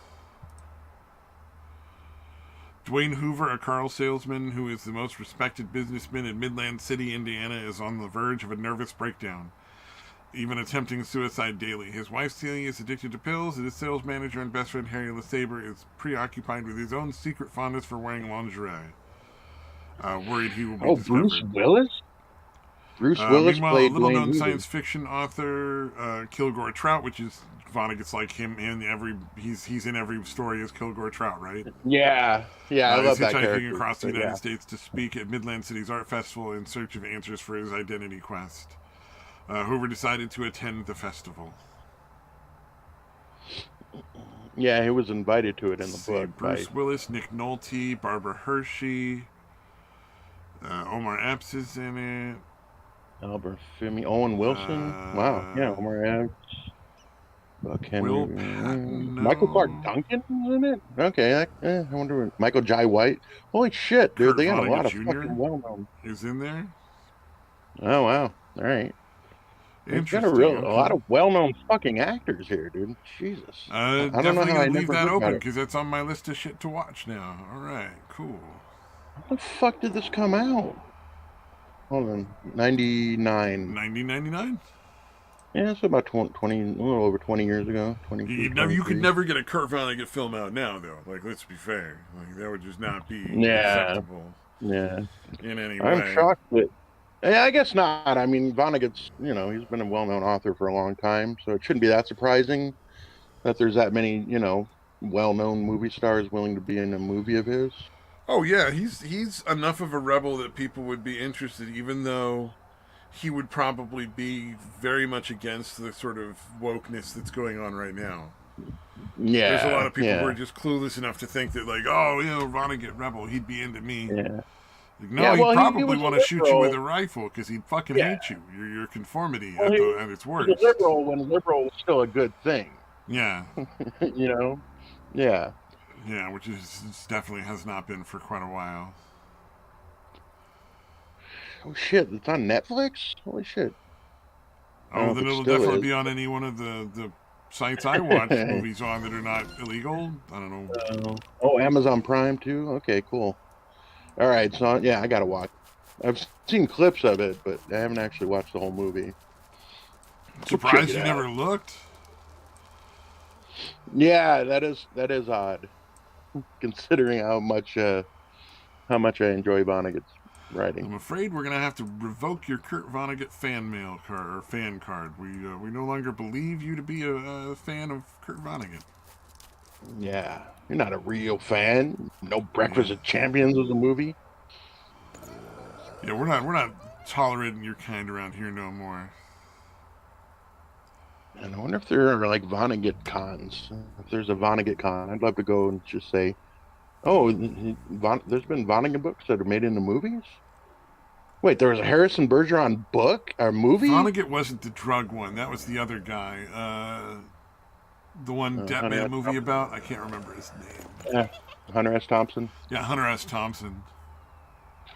I do He's like actually that he's the actually one of my lawyer favorites. for Amber Heard fully knew that Johnny Depp had hung out and spent a lot of time with Hunter S. Thompson, yet somehow thought he was going to be clever enough to trick Johnny into saying things that would make him look bad.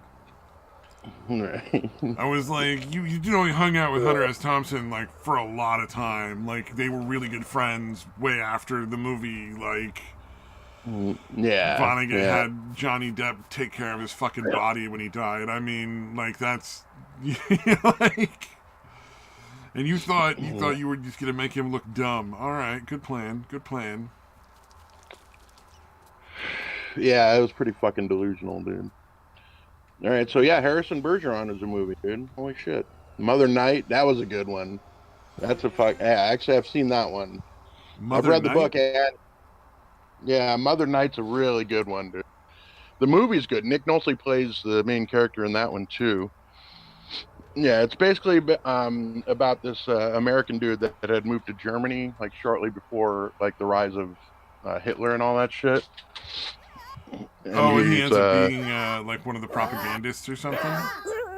yeah, but he was actually working for the U.S. Like there would be like hidden shit in his speeches, like telling America what was going on and that kind of shit. Oh wow.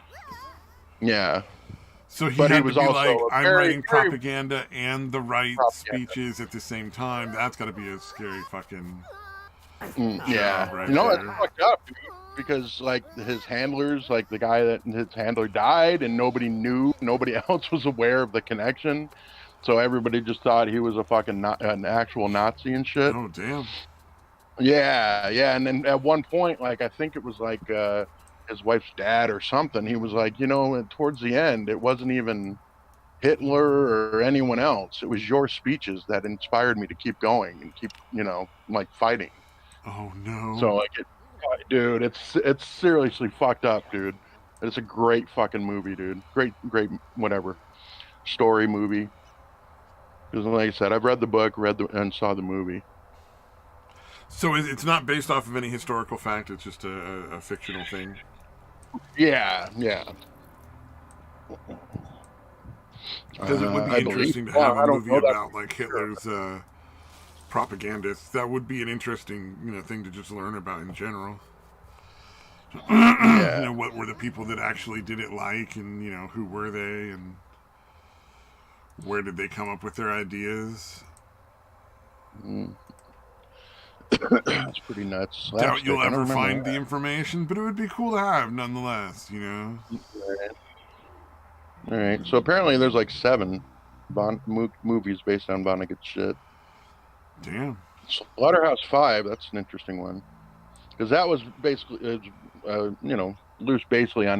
based loosely on his time in like World War II, and like he was in Dresden when Dresden got fucking firebombed into non-existence. So Never even heard yeah, of are you familiar Dresden. with it? You've never heard of Dresden? Dude, they firebombed that shit like fucking ridiculously, dude. Like essentially Okay. wiped out the whole fucking city. There's a theory, I don't think it's ever been like admitted to or actually proven, but that the US deliberately fucked up Dresden like that because they knew the Soviets were going to come across it. So it was kind of like, hey, this is what we're capable of kind of thing. Okay. Yeah, it's where the Interesting. term firestorm originated. Really? Was Okay. from Did the not know bombing that. of Dresden. Did not know that. Did not know Yeah, that that's an those were interesting. anything. I knew there was a series of books called the Dresden Files. Yeah, I don't know if that's actually connected. I don't know. It has nothing to do with that at all. I think it's about a bunch of fucking.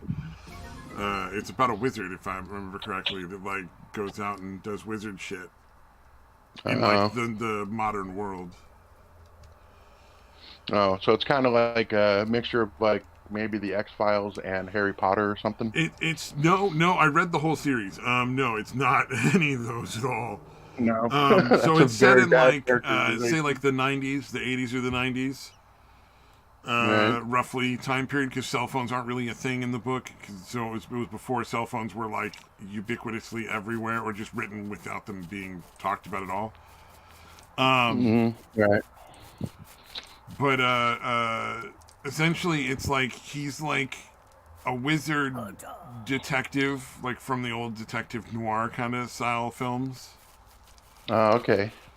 So like, he's got to go find a missing person, or like in one book, it starts off with some hot chick showing up in his office trying to like flirt with him to get him to take a case kind of thing. And he kind of half works with the police and half works against the police, you know, like that kind of style. Very, very old school detective style, but with the twist of him being a wizard and doing, and it's all based on stuff that's like sorcerers and witchcraft and shit. So he'll take a case for a missing person, and it'll turn out like somebody's doing some sort of voodoo ritual and kidnap them as a sacrifice, you know.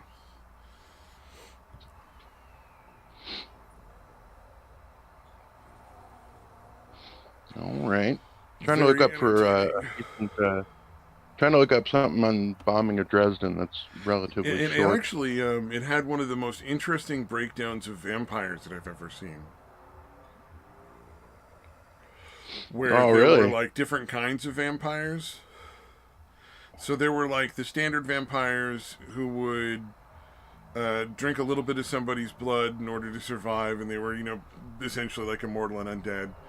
And then there were vampires who would always kill whoever they tried to, you know, drink from, and that was like a different group of people. Like there was the red court that drank blood but didn't kill their victims. There was the black court that always killed their victims. And then there was the white court, which was, they basically stole sexual energy. They were like succubuses, but vampires. Oh, so they would, like, you know, I guess steal the energy by having sex or sexual type encounters with people. And that's how they survived and, you know, maintained their undead beauty forever, like the vampire style thing. And none of them got along, you know. Sleepwalkers. The Stephen King Sleepwalkers. Because I think they did that. Right? I never read the book, but I saw the movie, or at least part of it, where like the fucking people turned into like cat-faced people. Yeah. I don't think I really understood fully because I think I was really young when I was watching it. Yeah, it was odd, but they had to like, well, the mom and son were like, they had to fuck each other for some reason. Seemed a little weird, but. Oh, I mean, Stephen King wrote that fucking orgy in the thing with the little girl and the fucking clowns and everything. Yeah, that's true. Stephen King might have some. Apparently, there's shit like that in every single book he's written. Weird, gross, creepy, pedophilic shit. So that's just Stephen King.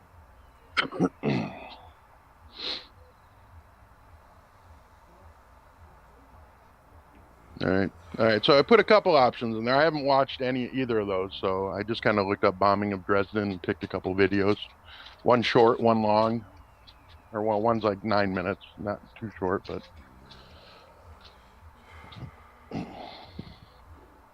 But yeah, they dropped a shitload of incendiary bombs on that city and just fucking leveled it, dude. Like there were literally like fire tornadoes forming, and people were literally. So that's one of those cities that people are referring to when they're talking about how, like, yeah, Hiroshima and Nagasaki were impressive because it was one bomb and it was a scare tactic, but realistically, we did so much more damage in so many other places. Yeah, that would probably be the main one. So like I said, the theory is, and again, I don't know that it's ever been admitted to, and probably wouldn't be, like officially, but that it was a warning to Russia what we were capable of. Like, hey, you want to fuck with us, buddy? Look at Dresden and think about Moscow.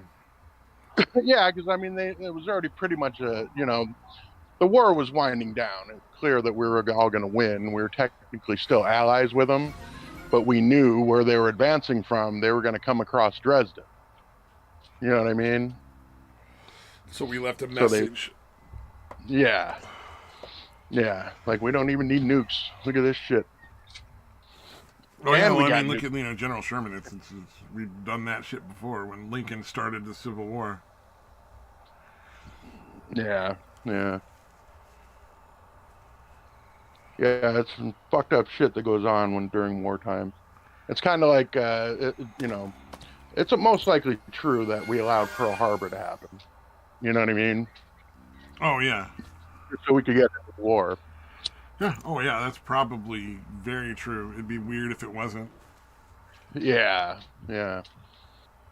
Yeah, because again, America was incredibly isolationist back then. They're like, yeah, you guys are doing that over there. It's got nothing to do with us. Yeah, well, realistically, we were like, why would we want to go spend all this money on a war that doesn't really have anything to do with any of our interests, Yeah, especially since we didn't go to Japan right away, even though Japan is the ones that actually attacked us at Pearl Harbor. Like we went and finished the war in fucking Europe. Yeah, I mean, obviously, also did shit in Japan and the Southeast Asia or whatever. But I mean, the main focus was fucking Europe until that was done. Yep. Very true.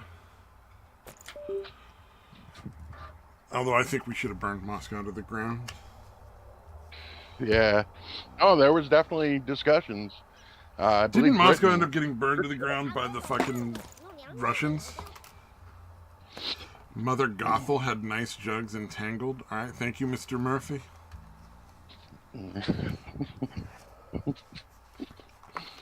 That is, I never noticed. I'm not really checking out the cartoon babies. The cartoon chicks. Although Mother Gothel would be the better one to date than Entangled. That other girl was kind of a fucking waste of space.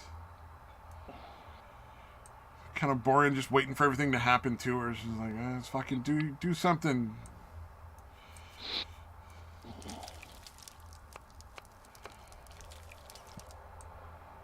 Alrighty. Oh shit! I've got the fucking. I forgot I had the sound up. Oh no! That's gotta stop. Yeah, well, no, I was playing the video, the video to look at the chat, and then I'm hearing you say the same thing you just said on like an 8-second delay. Uh-oh. Yeah, I literally for like the first couple seconds, it didn't register, and I was thinking that my speaker was going out again, because that happens a lot. Oh, that would be nice. But no, I just hadn't turned the volume down. Actually, it's really no point, because like, dude, I have the ringer volume all the way down, and when somebody calls, it still fucking rings. Oh, that's so it seems pretty pointless. Frustrating. Yeah, it's definitely pointless. Because then my ringer's off after the show. But the only time it doesn't ring is if I'm done with the show. Yeah. So when I turn the ringer off, that's perfect. Yeah, it works exactly the opposite. So, yeah. I don't even bother doing it anymore.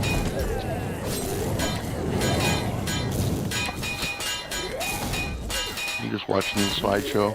Luckily, you have non-Luke-related pictures in there. That's good. Well, yeah, Luke was the only thing I had wanted pictures of. I mean, come on now. I had to get the whole thing back because it was like... Yeah. Yeah, you said you had backed it up or had all the pictures somewhere, so that's good. Yeah. So I copied them over from my old computer back to this one. And I just...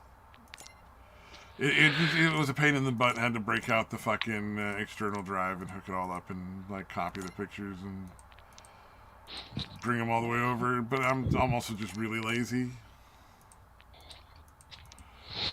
So it took a long time. Gotta get a video of fucking...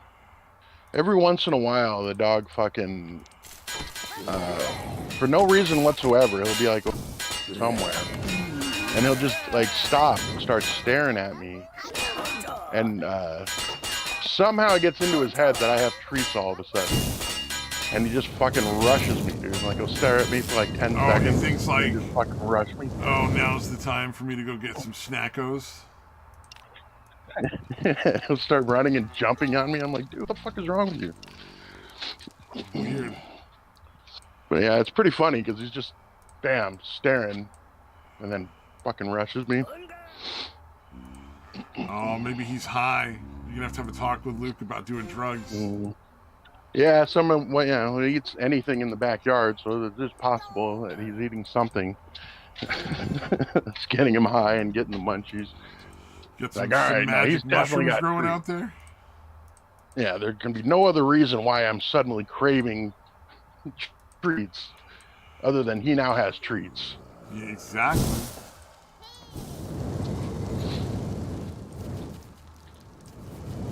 Is there anything else that exists that will stop you from eating other than like danger? Man, that was a good salad. The salad. I had a couple of pickled eggs and some key lime yogurt. It was a good lunch. All right. I think Dade left because I'm only showing one in chat, and I assume that's me. Oh, or me. I'm watching too. Let's see. We got the YouTube thing. Oh, that comedy sketch, I would say definitely is worth watching. Yeah. Which one? The Don't Tell comedy, held up at a drive-thru. Oh, shit, yeah. That shit is fucking hilarious. That's just a good joke. Right. Check it out. The Dark Side of Antarctica. That was one of mine.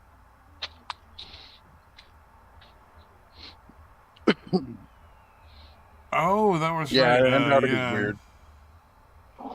Like what happens when somebody gets murdered or some shit happens up there. Oh, I posted the fucking this guy's the perfect fire pit on it. What was it? Did I post that? I saw the laziest fucking pizza oven ever done on the world. It was so dumb. The guy was like, and here's where you vent the smoke into the chamber where the pizza is baking. And I'm like, because that's usually what you think when you think pizza. I want it nice and smoky. The fuck, dude? Give me that smoky bizarre. Pizza, thank you. Just a weird fucking choice, you know. You're like that, but he was like, he didn't even put the thing together like permanently. It was just a bunch of bricks stacked up. Like he built a metal frame, just like essentially like a metal table to hold it off the ground. But it was just a bunch of fucking bricks stacked up in a box that you lit a fire in and cooked your pizza in. It was just like, yo, shouldn't you be doing, like, shouldn't there be more to it than this, I feel? I don't know. It was really weird. The one thing that seemed interesting was he put the fire opening where you adjust, like, how much wood is in there and all that kind of shit. He put that 90 degrees away from where you put the pizza in. So they weren't on the same side. You didn't have to reach over the fire opening to like fucking throw your pizza in the oven. I'm like, that's not bad. That makes sense. Right. Good call on that. Yeah, seemed like a good call, but the rest of it was kind of like, you doing any work? Like, it's gonna be fucking. Right. So you break out. It was like the duct tape and baling wire version of like do-it-yourself, like home improvements. It was a brick oven pizza. That's literally just like 50 bricks stacked up with a couple of paving stones. Yeah, it was weird. The way that the fire was designed was there was nothing to stop. Like, no gate on the front of it. Like, usually you have a little door on the front of the fire placed in, like, if it's like one of those cast iron stoves or a pizza oven or whatever, like an outdoor brick oven kind of thing. There's a little, like a little door with a vent on it that you put in front of the fire. Like, you close the fire in that little box. Except this one didn't have that. And then the chimney, instead of going out the back and heating the oven by having it over the top of the flame, it just went through the back of the oven and into the oven and out the door of the oven, which also didn't close. So you couldn't close either the firebox or the oven away from anything, or like drafts or wind or rain.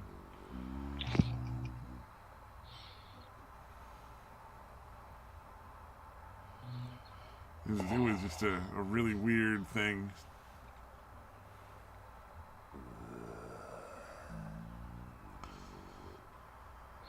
All right. So apparently I've mistyped this as thus so many times that it's Oh, starting to correct it. That it corrects this to thus when I oh actually type no. it correctly. Oh, and I saw a doghouse that if you truly loved your grandpuppy Luke, you would get this doghouse for him. It was like a $2,000 doghouse the guy built, but it had Oh like wow. heated floors and like a thermostat in it, along with a Wi-Fi setup, so you could like change it from in your house, like adjust the thermostat so it would be warmer or colder in the doghouse. Had lighting inside and outside, as well as like a mood, like a little artistic lighting stuff going on the side of it, and a porthole window in one wall. God damn, dude. It was like, well, Nuts. it was. So the thing was, he explained it at the beginning. He's like, this is the craziest doghouse you're ever gonna see. Also, keep in mind, I'm doing this because there's a bunch of other projects, so I'm just practicing a lot of the shit that I'm going to do for those projects on this doghouse, since I needed to build one anyway. But it's pretty fucking impressive by the end of it. You're like, God damn, dude, that dog be living better than me. Like, woof woof. Yeah, I'm fucking living that shit. You rub my belly all you want. You let me live there. Can you put TV in? That's all I'm missing. TV and a mini fridge, and I'm good to go. How it's gonna go for Samaj when he has to flee Canada, move in and become Satan's live-in lover. Yeah, I would imagine. Yeah, pretty soon it's got to be like, yeah, I'll gladly blow a dude once a week to get out of this fucking shithole. Eventually, yeah, he's gonna be like, yeah, there's no other way. And you're gonna be like, all right, Satan, I know you were kidding, or maybe you were, but Although Satan might be the offer's still desperate to open. do that because taxes is getting bluer and bluer as it goes, man. It's fucking ridiculous. Yeah. Oh, the Wizards of the Coast gave up on their D&D thing. Oh yeah, that got So such apparently, yeah. massive fucking pushback. Yeah. Apparently, all the stuff that they were doing is out, and they're like, all right, you guys win, because everybody just stopped paying for their subscription service. Although I would imagine, Nice. I would imagine though that like not as many people originally like came back. You know what I mean? And also, I think some of the shit they were talking about just wasn't legal. Like, you can't copyright a set of rules. So, like, they couldn't, they couldn't claim copyright infringement on a lot of the stuff that they were talking about wanting to take money from. So, like, you can be like, and this is the Dungeons and Dragons rules that we're playing this game by, that we're broadcasting, like all those YouTube channels that are making the videos. And you can't really claim copyright on that, because you can't copyright like just the set of rules that they're using to play the game. So unless they're like actively saying we represent this company or we're part of this company, like, you really got nothing to go with, apparently. Yeah. There was a few lawyers who were they can want that money all they want, but they have no legal right to it whatsoever. Just writing it in your terms and conditions won't change that kind of thing, just because like the copyright law doesn't work that way. Yeah. Well, I mean, Wizards of the Coast have been doing like fucked up shit for a while, right? Yeah. Well, yeah, they're one of the worst. Yeah. Yeah, I thought so. So they probably were like, well, we've been getting away with it. Let's see how far we can push our fucking bullshit. Yep. Wouldn't surprise me.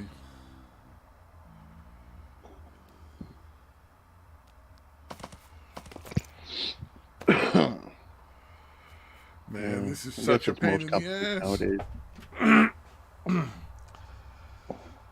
My little dwarves have to take fucking 5 million hours to get through this shit. There's I moved on to the next world from the winter world I was on the dwarf game. Oh, gotcha. And nice. I'm now at the point where I am on a desert world. And it's pretty chill, but like there's pyramids, and the pyramids have blocks that take fucking 5 million hours for the dwarves to break. And then anytime they walk away for half a second, the block goes from wherever they were all the way to full almost instantly. Wow. That's so like shitty shit. Imagine every time your little dude is like, all right, I'm like just a tiny little hair away from breaking this brick that I've been stuck on for the last 2 minutes. And it freaks out, runs away for a second, and then comes back, and it starts over. The whole counter is just all the way reset. No, that's fucked up. Oh, it's not terrible. But it's just like fucking frustrating. Yeah. Like, while they're doing that shit, I can't have them doing other shit. Yeah, they should be fucking secretly brewing wine the whole time. You know, goddamn fucking drunkies. I'm not sure if there's like a good name for that. Oh, like junkies, but like, is there junkies? A wino, that's what it is. Yeah, wino. Or just the old tried and true, just an alcoholic, I guess. Fun. Alkies. Alky, there you go. That's a good one.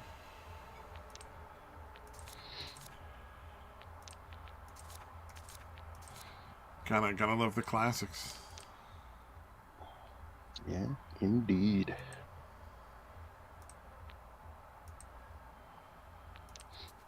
Yeah. What are you playing? I'm still playing the Retro Bowl. Retro Bowl? Old style. Yeah.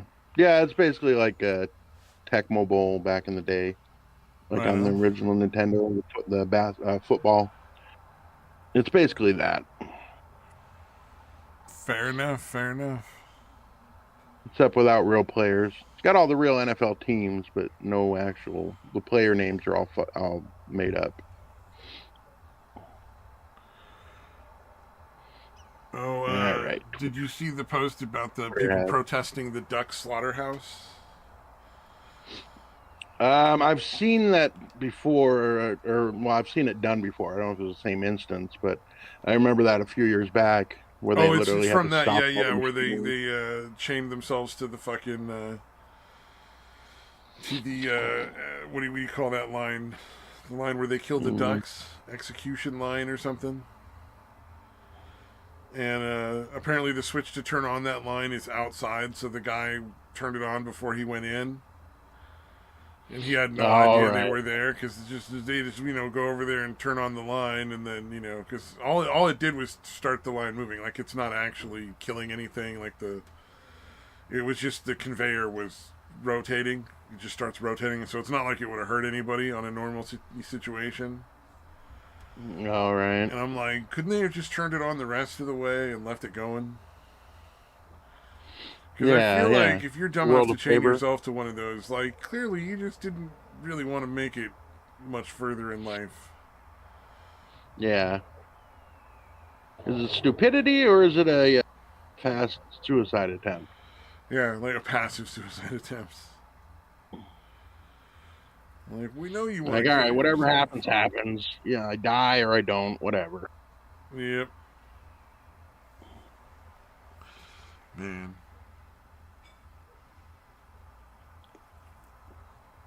I wonder if anybody's ever done a study to find out if plants feel pain.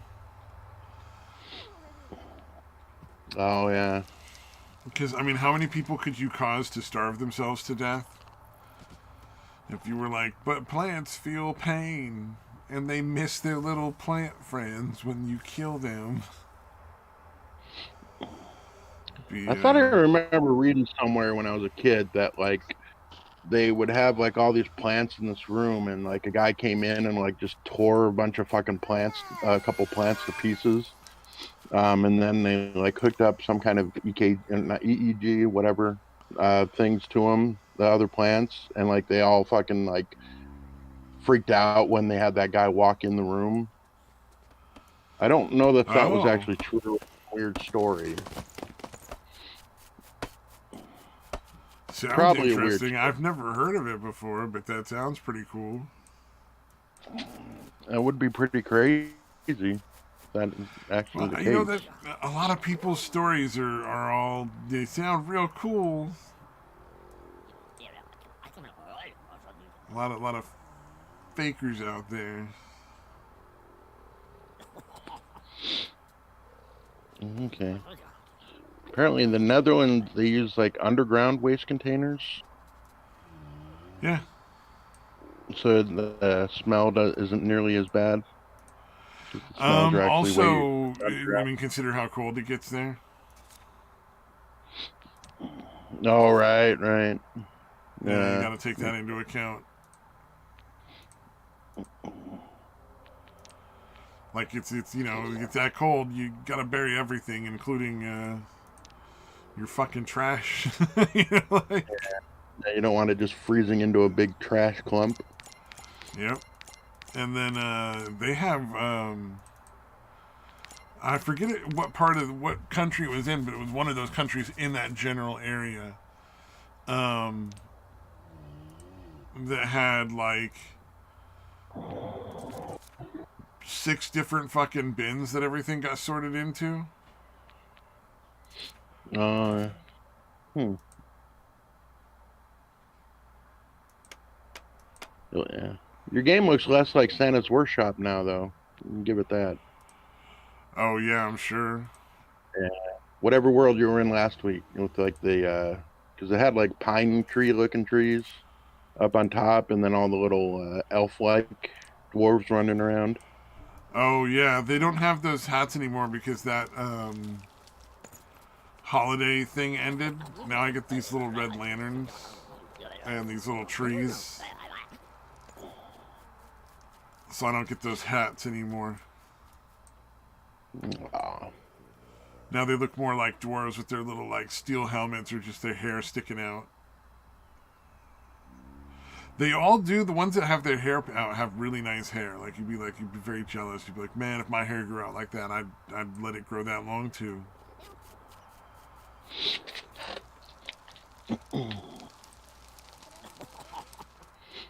But right now, they're just stuck up there fucking working these goddamn pyramid blocks forever.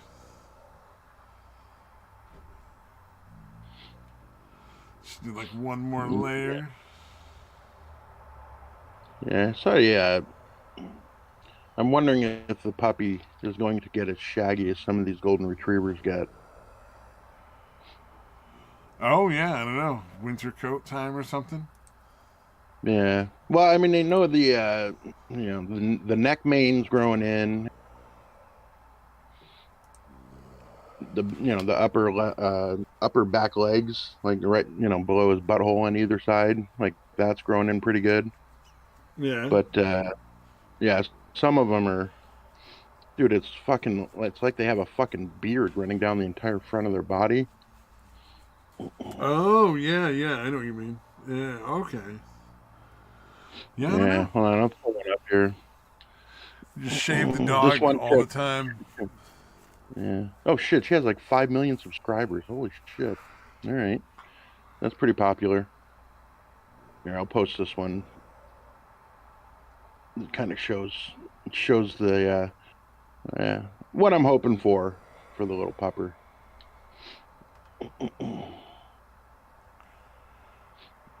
Although it'd be a pain in the fucking ass, dude. Like there's already so many fucking hairs like in my truck and shit all over my jacket. And it's not even like I guess they shed like twice a year, like a major shed. But there's always a shitload of fucking hair going around, Gotta get that floating around my de-shedding truck. stuff. Like they make de-shedding like shampoos and conditioners and all that other stuff. Oh, really? All Yeah, right. yeah, and then you like use special like combs and stuff. Gotcha. Little combs and brushes that just take that all out.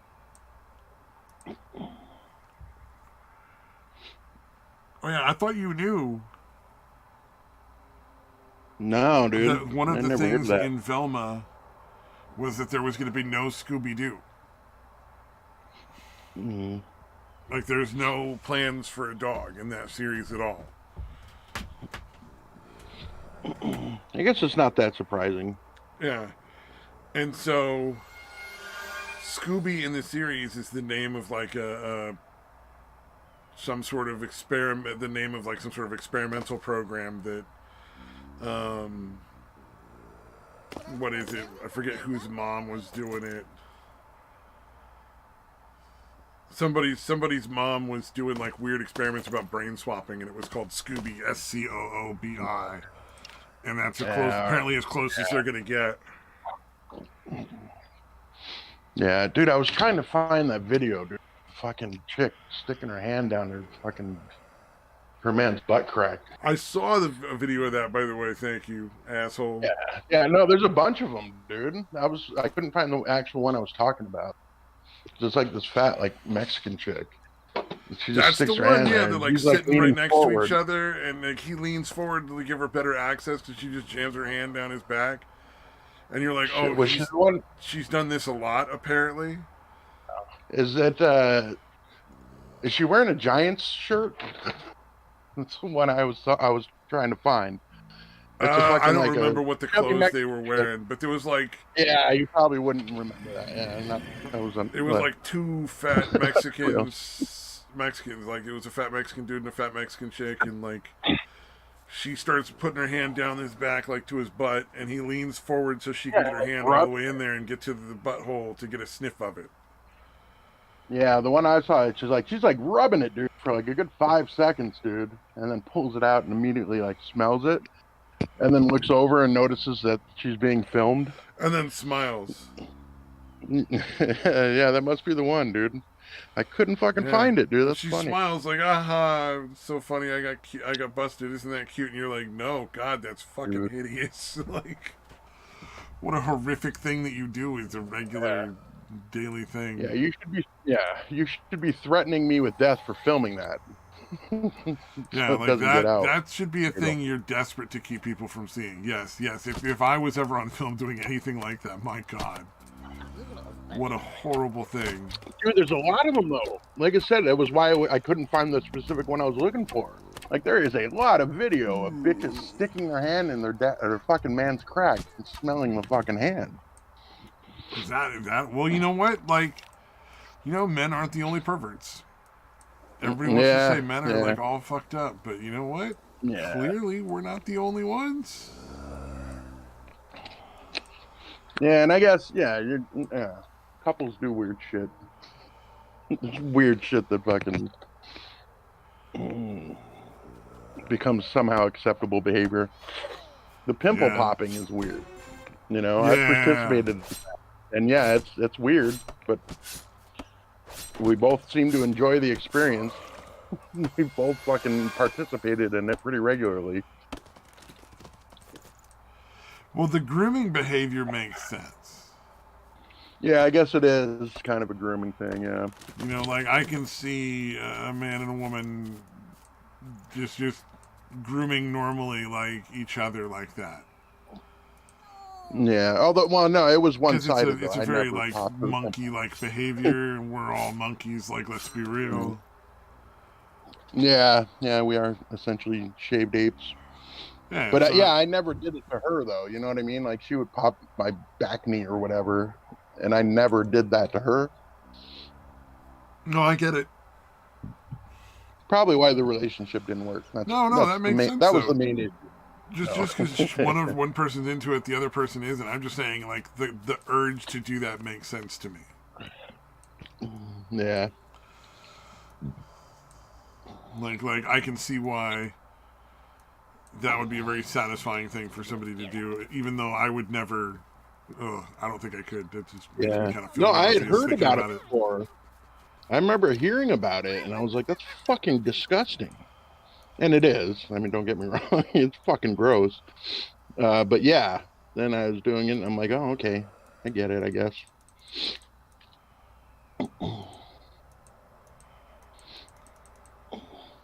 But yeah, definitely fucking gross. Gotta get into it, man. So how can Yeah. you No, I like how can you having be a it. real You know, husband I. until you know what her pimple pus tastes like? You Oh God. Yeah. No, it was bizarre. Yeah. Like you're I said, I welcome for never. that. I didn't really enjoy it at first, but it didn't take long before I was like, all right, yeah, this is nice for some fucking reason. I Man, enjoy having someone sit on the small of my back and fucking pop my backy.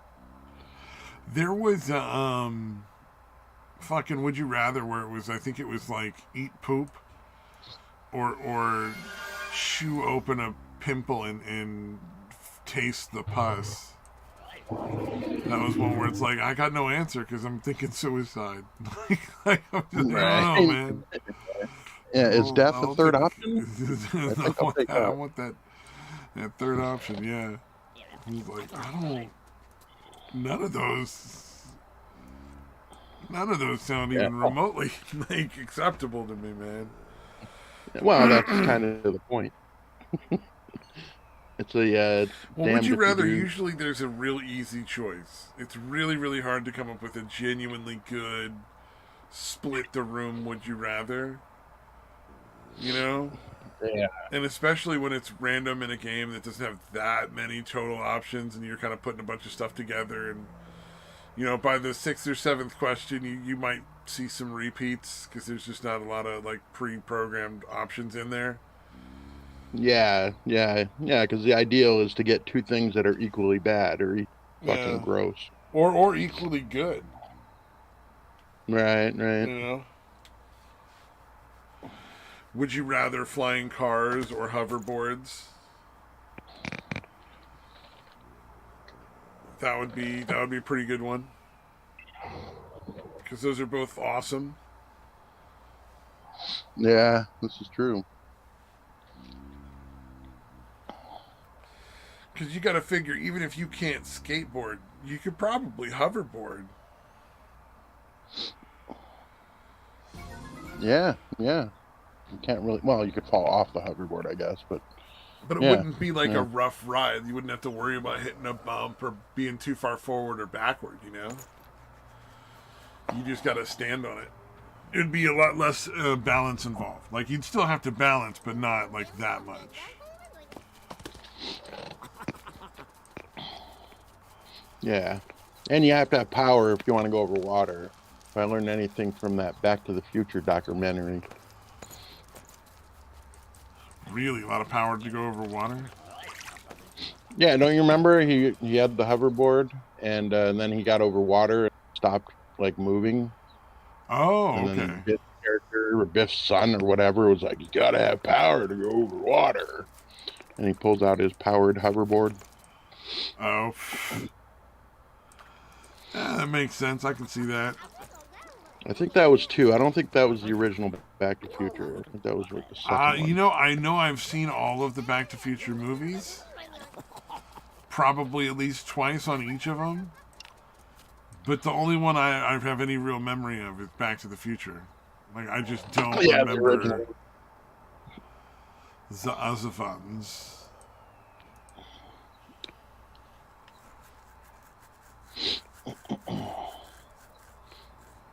Yeah, I think the second one was like Biff had gotten The I think Michael J. magazine. Fox brought back a sports almanac. Yeah, the sportsman. Yeah, he was making all the bets and winning all the money. Yeah, like the town became a huge like casino essentially because he was so good at picking the winners or whatever. Yeah, it was interesting. It was an interesting idea. Yeah, yeah, for sure.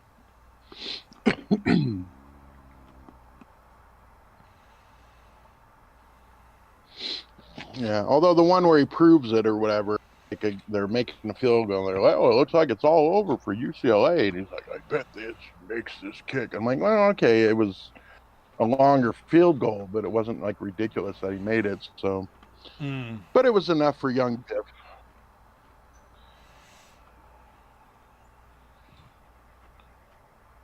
I like how he corrects them on the fucking make like a tree and get out of here thing. I remember that much. Because like old Biff is like, it's leave. It's make out like a tree and leave. Get it right, you fucking half-wit. Like you're talking to your younger self. Like that's you. Well, he's correcting him before he gets the embarrassing correction that obviously is what he learned it from as an adult, you know? Yeah. That's why he's like, man, it was such a fuck. I got so shamed when I first got caught on that one. I gotta be really 40 firm. years. Yeah. Like it burned into my soul. Younger me. Save myself this horrible scar.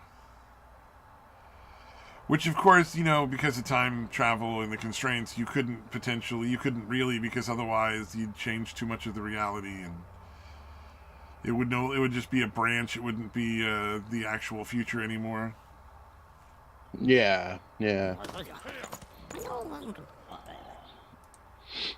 time travel seems...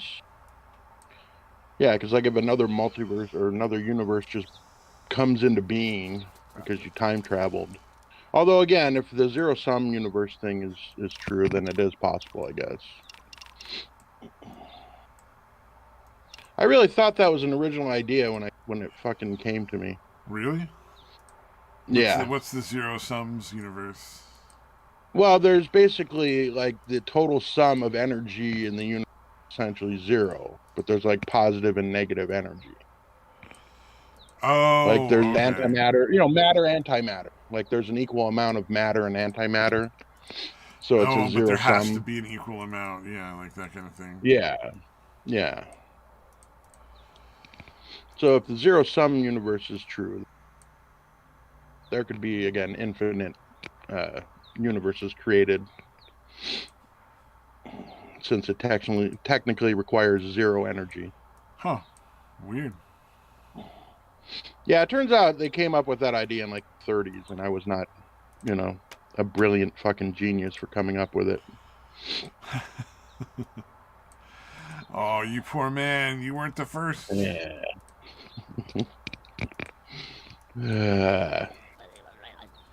And I probably read it somewhere and forgot and then thought it was my own idea anyway. Like that's a possibility. That it wasn't even original thought on my part. That happens. That happens a lot to people. No shame in that game. We've all been there. We're like, oh yeah, that other comedian came up with that joke, and that's why I came up. Oh no, this wasn't my joke. I didn't make it up.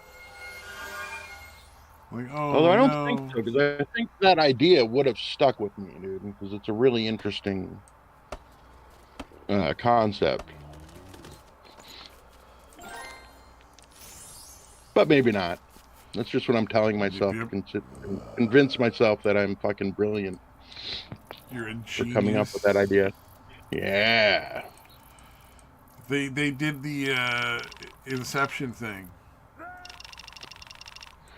They planned. They stole the idea from... Well, because you remember, like, planning the idea was the crazy thing. But they had already been, like, making their money, and their whole business was based off of stealing ideas that people would come up with. So, all right. Maybe you thought up, like, the next slap chop. And somebody would pay a bunch of money to these guys to go and steal the idea out of your head. It's essentially what's the whole premise, or their whole original purpose in what they did. Yeah. All right. And then you got a van that fell off a bridge for 5 fucking million years. Oh yeah. It was boring as shit. Although that movie didn't. I don't know why. It made sense to me. Like it. You know what I mean? Like I get it that it's stupid, but the fucking people are like, no, this doesn't make any sense. And I'm like, what doesn't make sense? Like I get that it's dumb. Oh yeah, the movie is poorly executed. The idea is fascinating. Yeah, yeah. Yeah, the whole concept of like, yeah, you can essentially lucid dream, and it's fucking the time dilation is fucking ridiculous. Yeah, And that this that whole place is that concept is an interesting one essentially to me. you're, I you're paying them mean, to wake you up, not yeah, you're paying them to wake you up so you can actually still function in the regular world instead of paying to keep you asleep or whatever. yeah. Because Yeah, that whole thing was an dude, if you could interesting go into a idea. fucking dream like that. It was great until they started going into like the recursions. Like, how many levels deep can you go? Because it was like somebody just got really lazy and was like, oh, I don't need to actually write anything interesting anymore. The stakes are always Yeah, just going to be getting stuck in the dream, and how much deeper, deeper there, deeper yeah, again, and deeper again. I can just raise the yeah, stakes without having to yeah. It do got my job as a ridiculous. writer. Yeah, now we're in a dream within a dream within a dream within a dream, and now 6,000 years is 3 seconds Yeah. in the real world. Yeah, it was just like, it was silly. They just kept running with a lot of really lazy shit for too long. Yeah, like I hit a roadblock. All right, well let's go one layer deeper then, I guess. Problem solved. Yep. I mean, how does that work though?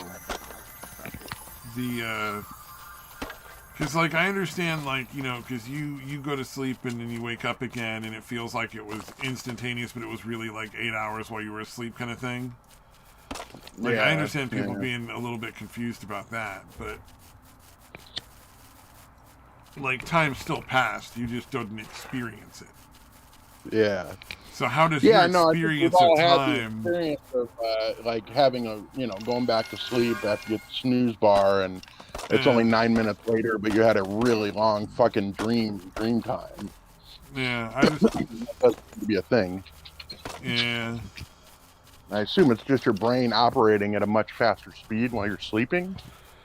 Yeah, I don't know. I Where mean, was that what got you stuck? That you were experiencing more time than they were, than was actually passing? Because the part is you going in. You know you're not dreaming. You're not like wouldn't your perception stay the same? Like why would your perception be matched to that person's perception instead of just your own? Like how is their yeah, perception yeah, affecting you? Like if that was yeah, the case, then wouldn't the dream go in slow motion? yeah. Unless that's a constant somehow. I don't know. Yeah, Like that everyone part, that was the dreams. part that didn't really make a lot of It sense to was me. weird. Like it was still an interesting concept, and I'm Yeah, willing to like suspend disbelief for the sake of just to be entertained. yeah, yeah, for sure. It's not a documentary or whatever. Yeah, yeah. It's not So like this is real science we're talking. yeah. It's just like you're in, you're like in your own conscious mind. They're in their own conscious mind. You're just exploring their dream. So, like, I don't understand why their time dilation would affect your time dilation. Maybe the machines have to adjust it that connect you because otherwise it would just be too. It wouldn't match up enough that you could stay there. It would wake them up or like just cause some sort of other like fucking psychotic episode or something. Yeah. And didn't they all have like they appeared as themselves, like what they looked like in the real world in the dream, right? Yeah, I'm I not think I so. don't remember the movie now. So when he woke up and noticed that people on the plane looked exactly like well, no, I guess that could be explainable, I guess. And I go, oh, okay, I saw them there, that's why they're in my dream. I would be a little suspicious, I guess. One would think.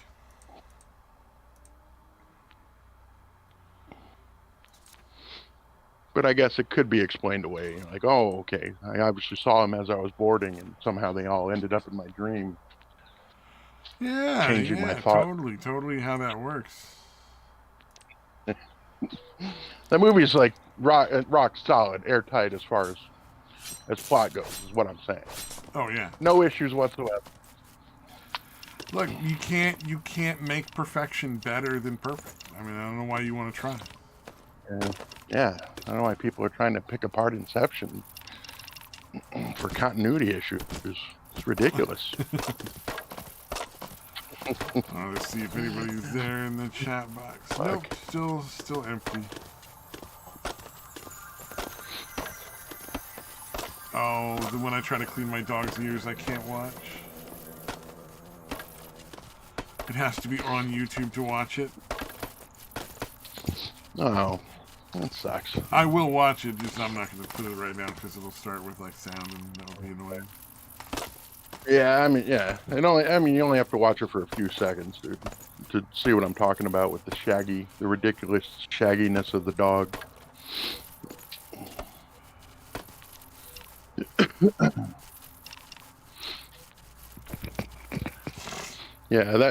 Her channel's pretty fucking funny though. Is that just the thoughts it put on screen? Girl with the of what the dog is. Tucker Buds it. Yeah. Okay, never mind. Yeah. There's a YouTube channel that I've had videos recommended to me pretty regularly from. Like it's a girl with dogs or something like that, and it's basically she's just a professional groomer that has like a van that she drives around and like grooms people's pets with, and she does video of the grooming on a regular basis. Okay. Now this one is just she films funny videos of the golden retrievers and then puts on screen what the dog is supposed to be thinking, that kind of shit. It's pretty funny. I mean, golden retrievers are, dogs are funny. Dogs are fun to watch. Yeah. And golden retrievers seem to be especially goofy. So, works out pretty well. True. Golden retrievers are silly dogs. But that's what makes them so fun. Yeah. Really is, dude. But, yeah. You have to be if you're obsessed with a golden retriever, it helps. Makes it a lot more entertaining, I would imagine. Yeah. Oh, I'm sure. Than the average people that are not obsessed with it's like the people that think their kid is beautiful. And you want to watch them stare at their kid in open-mouthed wonder. How could such a perfect being exist? Like, my child. It's like, grats, I'm sure it was a lot of work sticking your dick in her for like the 30 seconds it took you to come. But I don't fucking care about your crotch goblin. Right. Fuck trophy is my favorite description of children. Fuck trophy? Yeah. Hey, you got late ones. Good job. Fair enough, Oh, shit. Yeah, that's about perfect as far as like definitions go. It's like, you got yourself a fuck trophy. Good job, partner. Oh yeah. No, I used to make that joke all the time.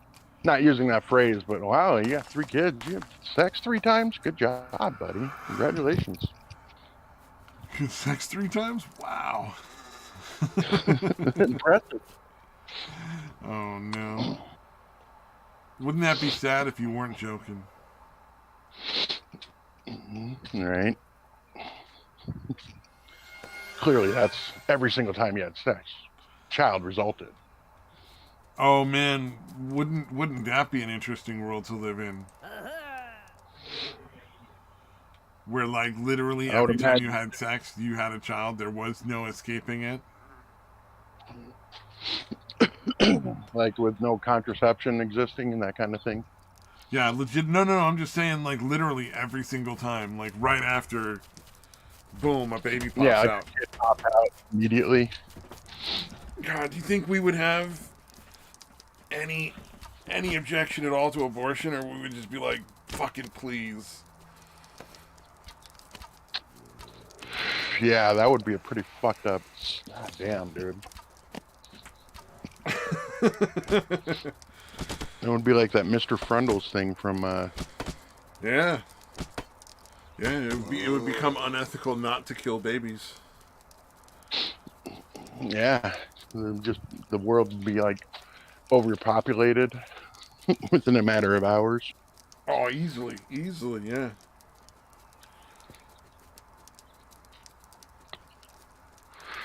Oh man. Imagine the kind of protest where you get a bunch of people and they're all up on the roof and like they start banging and then throwing babies at you. Yeah, it'd be a naturally renewable resource, I guess. Yeah, you'd Baby never animal. run out of food.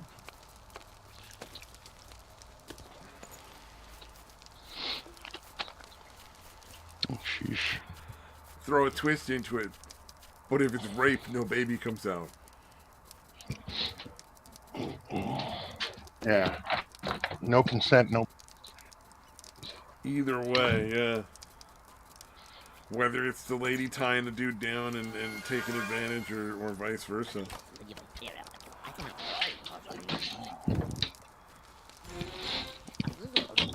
So you have to wait for that face.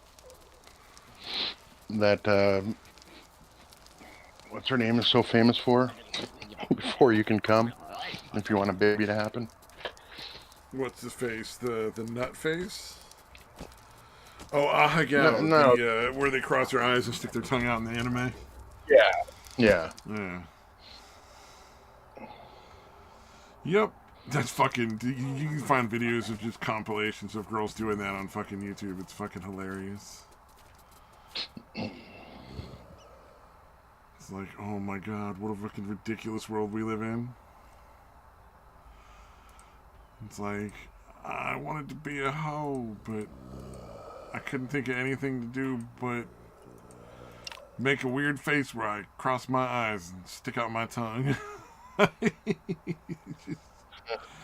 God damn. Alright. I'm gonna watch that. That's an interesting one. One of Simon Whistler's 8,000 YouTube channels that today I found out. Got one that says, how do film casting directors advertise positions for things like extremely unattractive children?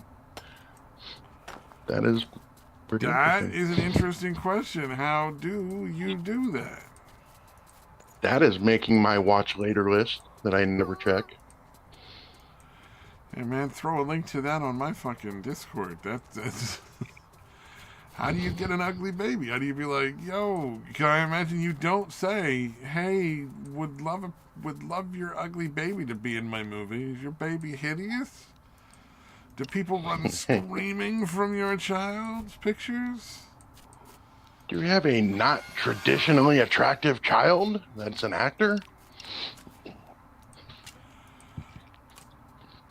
Nothing creepy about that. No, not at all. No, totally normal. Man, that is hilarious. How did they cast ugly babies? It really is a fair question. I really want to know the answer. Yeah, I never thought about it before, but now, yeah, I'm going to find out. I posted it. You know those stories that are not stories? What? The stories that are not stories. What do you call them? Like they're big controversies, but then really not really kind of thing. Like they shouldn't be, you mean? Yeah. So there was this thing where you know who Mr. Beast is, right? Yeah. Oh yeah. Mm-hmm. He did a video where he paid to cure 1,000 people's cataract blindness. Like he did paid for their surgery for like 1,000 different people. Yeah.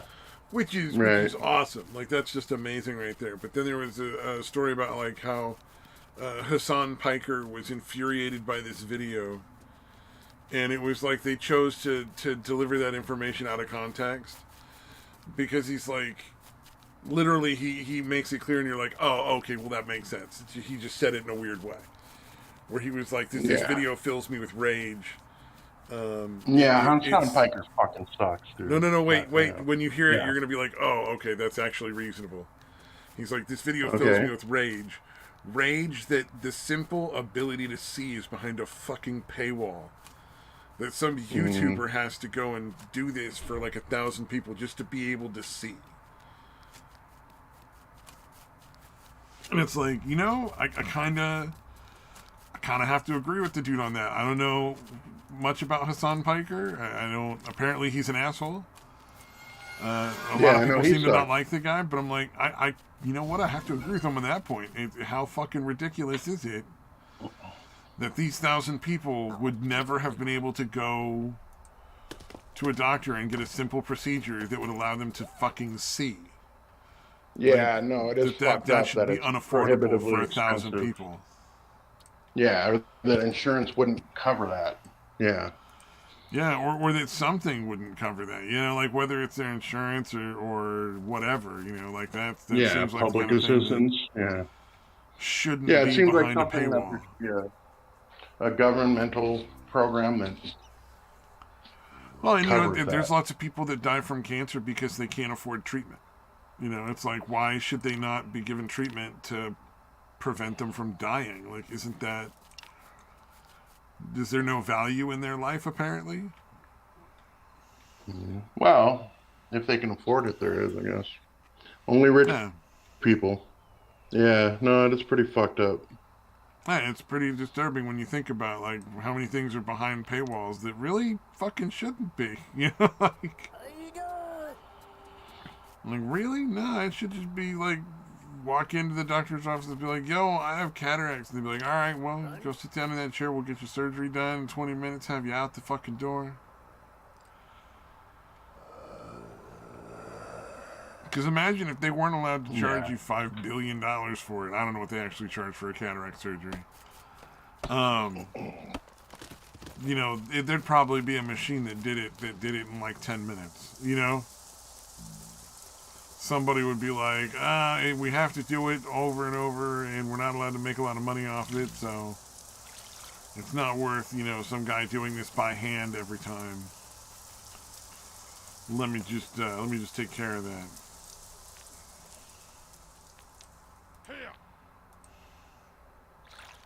Yeah, it does. If you have any kind of chronic or terminal illness, it tends to be really expensive to afford to keep living. Yeah. How insane that's a thing you have to pay for. But that is the world we live in. Yeah. Yeah, that's true. But, I thought that was a really weird way that he put it. But like a definitely shareable. Yeah. So what is he normally like? Yeah. Well, you know that's you know who he is, right? Like he's Chunk Yogurt's nephew. Oh, is that what he? I didn't know. Yeah. Had no idea who he was related to, or if he shared his opinions of his horribly ignorant uncle.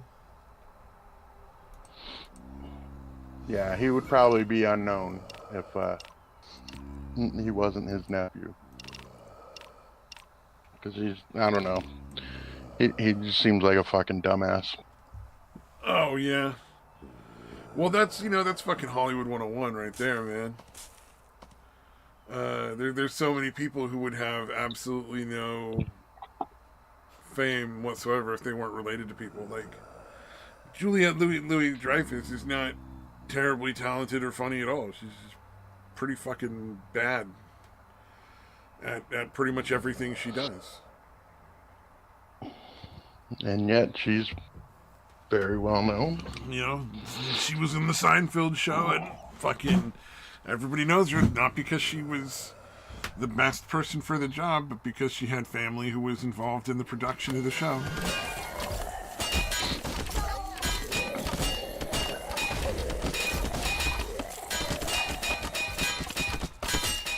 Yeah, nepotism. Yep.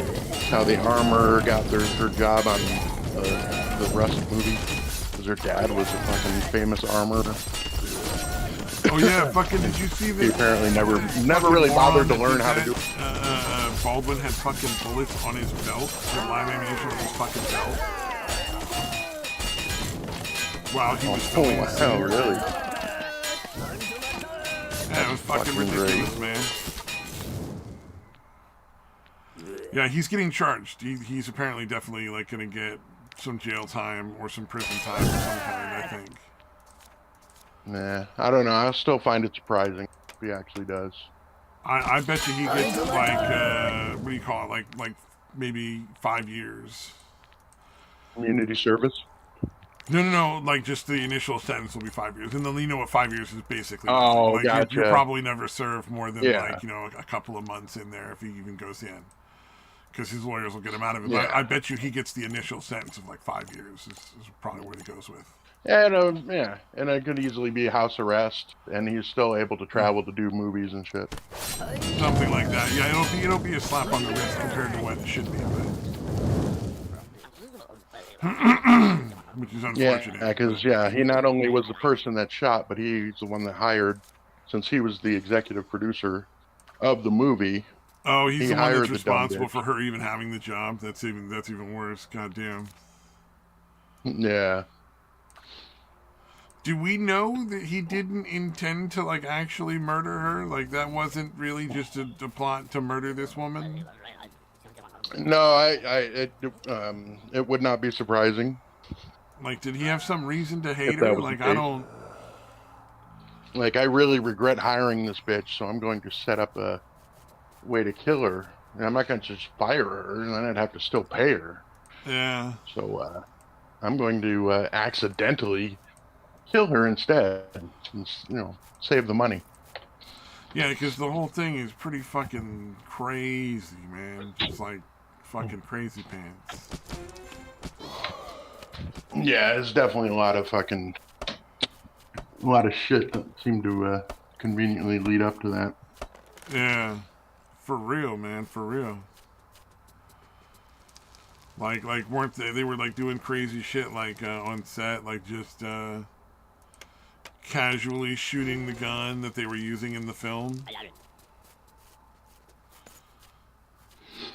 Yeah, like feeling the need to pull the trigger when you're not even filming, you're just fucking like practicing or whatever. Yeah, it's fucking weird. Yeah. Yeah, that's the thing, is they weren't even filming shit. It was just like doing some kind of dumb walkthrough or something. Yeah, I don't know. That whole thing was pretty fucking insane. That was a weird situation altogether.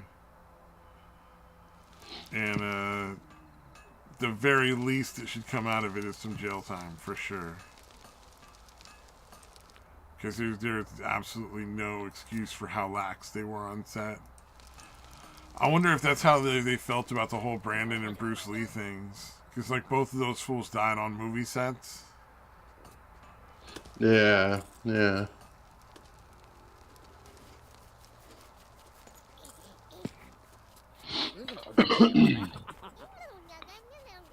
But yeah, because I've heard stories of like they were putting live ammo in them and using them to shoot fucking bottles and shit like off, on set. Yeah, that blows my mind.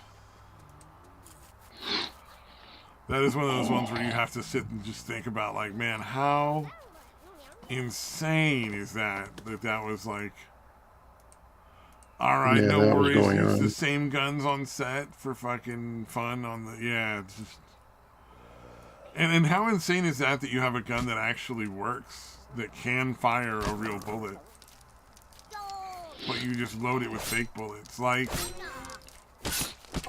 shouldn't you just get a gun that's designed to only be able to fire like a fake bullet? Like the firing pin just won't work on a real bullet. Blanks. And then that's your prop gun. Like, you can fire all the blanks you want out of there because their primer is in a different place. Maybe now there will be. Oh, it'd be interesting. Somebody might invent that, I guess. Yeah. Yeah, actually, you know what? That would be something you could make that would probably fucking get people interested. is a gun that can't physically fire regular ammunition, but would look exactly accurate and only fire like, or even if you could just replace the firing pin. You know what I mean? Like a different style of firing pin that only works on the one, but it won't work on regular bullets. Because if you like pull one part of the gun out and then replace it with this other part, that would be even easier. Because you wouldn't. No, you still have the same problem as the bullets then. Yeah. Although, as long as it looked the same from the side, yeah, that would help. Yeah. Let's do it, man. Let's patent the idea. Bad for that lady on set, though. I mean, this bitch just went to work and was just like, "Oh, they just shot my ass."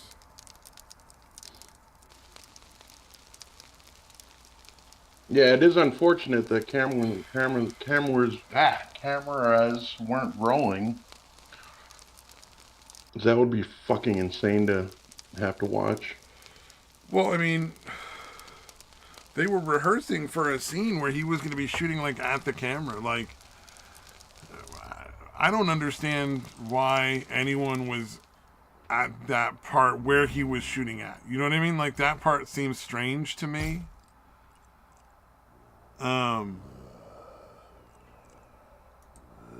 Like, wouldn't you think that, like, if you were gonna have like a gun being fired, no one would be allowed in front of the gun unless it was necessary for like the filming? Yeah, why was like the director and whoever the other that got shot and lived, like why did they have to get the gun pointed at them?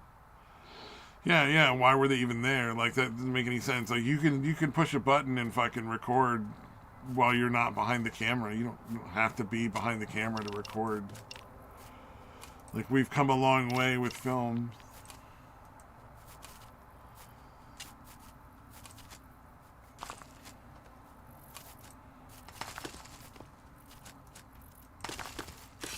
I would imagine it's not going to happen anymore. Yeah, that'll probably be like a new rule. They're like, all right, from now on, whenever there's a gun being used on the set, nobody gets the gun pointed at them. Like, got it, guys? No more of this.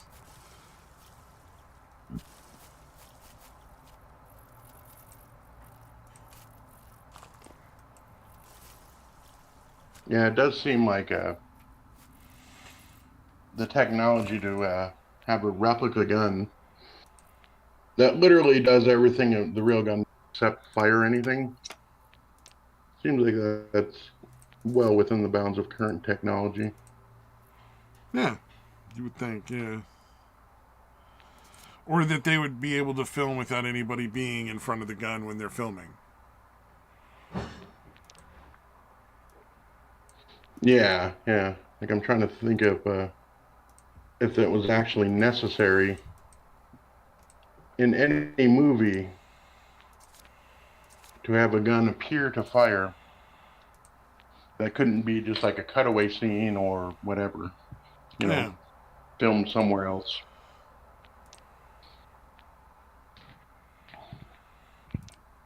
And that was a weird. The whole situation doesn't make a lot of sense to me.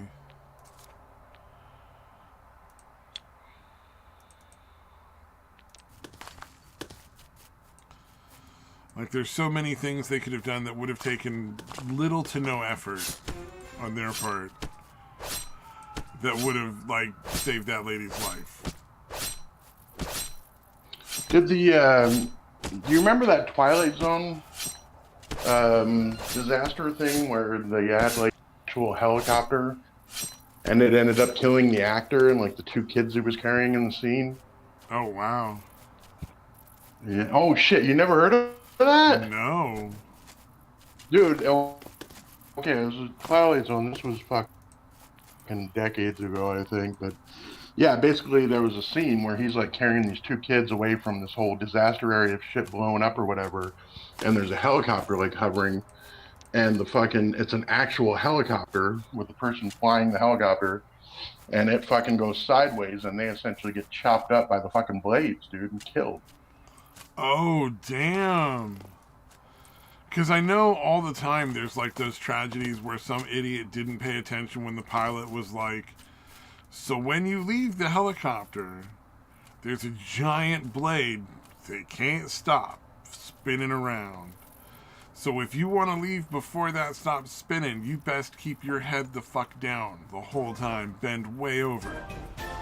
And they're like, nah. And then they lose their head. Like, that happens, like, every so often. Like, there's an unfortunate reality.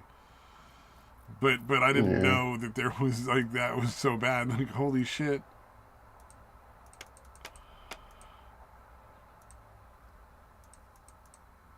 Yeah, it was like an accident. Like, this helicopter crashing, like, leaning sideways and shit. Yeah. With the blades going right at them. Blade oh, man, I'll find it. I'm sure there's fucking... There's got to be a shitload of...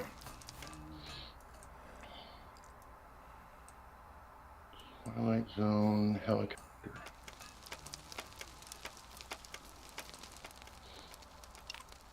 Oh, what? They didn't... Oh, wow. The footage does actually exist. Happened in 1982. July 23rd, 1982. Vic Morrow. A good year for violent the guy. Death. Nick who? Vic with a V. Yeah. Like Victor. Morrow, M-O-R-R. Must have been his first opportunity to get a big movie or something, then, because I've never heard that name. Well, he definitely didn't have any memorable roles after that. After the film, of course, yeah, I would imagine. Yeah, he didn't. That would be rather difficult. It turned out to be too much to come back from. You know, him dying from a helicopter crash. I'm just saying, like, that must have been his first thing, because I mean, you would think I'd have heard more about it if he had, like, a bunch of other famous roles prior to that movie. Yeah, like, if he was the young up-and-coming action star... he looked kind of old already. Stories, yeah. Yeah, let me see. American actor, came to France. Where's the IMDb? There's got to be an IMDb. There we go. Yeah, so he was born in 1929, so he was already pretty old by then. Let me look for his... 1929. Okay, there was a series called Combat. Combat with an exclamation point. Combat! TV series in the 60s. Yeah, obviously Twilight Zone. Bad News Bears. He was Roy Turner. I don't remember who Roy Turner is offhand. Death Watch. So he was apparently in the original Bad News Bears.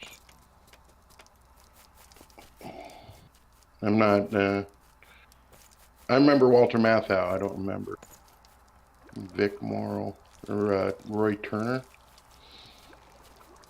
Let's see, where's the list of people's cast? Roy Turner.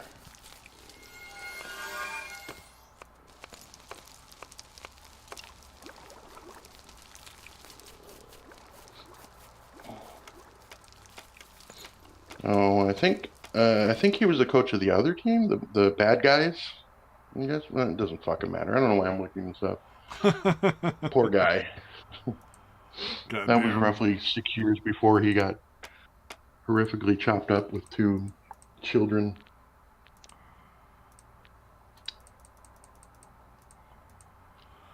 Yep. And it's, that's a crazy fucking story. Yeah, it's a shame. But I mean, that is something that happens, right? Occasionally helicopter accidents happen. There's not much to be done about it. Yeah, took Kobe Bryant out. And his daughter. And whoever else was in there that wasn't as famous. Yeah, I don't know if although he was at least flying. Bryant was flying the helicopter, so... Oh, yeah. Wait, Kobe Bryant was flying the helicopter that he crashed in? Yeah. Oh, yeah. I thought it was a pilot. Oh, okay. Well, hold on. Let me make sure. Maybe not, but I know he had, like, he could fly helicopters. But I get what you're saying. Yeah. Yeah, maybe, man. Something like they forgot to fucking fuel it up, I think. Oh, you monster. Just wait. I'm sure I have better jokes. Kobe Bryant saw the helicopter that day and it just looked so good he couldn't help but take it out for a spin.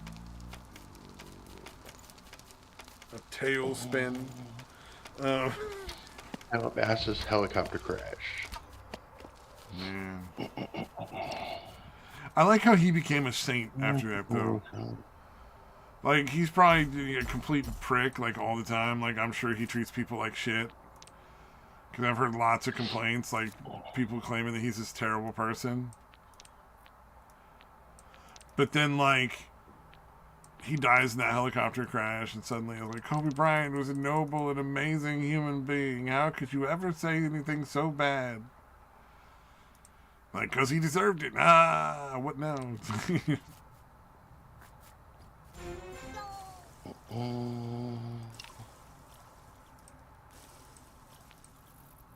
All right, I'm trying to make sure he was flying because he may not have been. Pretty sure I read that he did have like a helicopter license or whatever, but he may not have been actually flying that particular Harrison one. Ford has a pilot's license. Yeah, hasn't he crashed a couple times? Yeah. He still has a license. There was I listened to air traffic controller recording of him landing in the wrong part of the runway, landing on the part where like other vehicles are supposed to go besides the plane. Because there's like a runway, and then along each side is a designated lane for like emergency vehicles, follow vehicles, stuff, people that go out and help out with the airplane, or people in some airports it'll be like big wide swaths where other planes go or something like that. And he landed in the wrong spot and was like, "Well, I'm really sorry. I'll call in because apparently when you fuck up real bad." Air traffic control gives your number to somebody, they call you and ream you out, like chew you a new asshole, essentially. Okay. Whether you're Harrison Ford or not. Not flying it. Okay. All right. Bryant wasn't flying it. It was somebody else flying the copter. So my mistake. Oh, bummer. But yeah, apparently he decided to fly into clouds and then got disoriented. Or that's the official story. I think somebody just really hated the. Do they know? I mean, how do they even know at that point, right? Like, I mean, it's not like they can ask him. Yeah. Although, I don't know. I guess don't all air vehicles have that black box thingy? Oh, so they would hear, like, the stuff he was saying prior to the crash, maybe? Yeah. Well, it does, on the surface, that appears to make sense. I believe that maybe not, though. I mean, sense.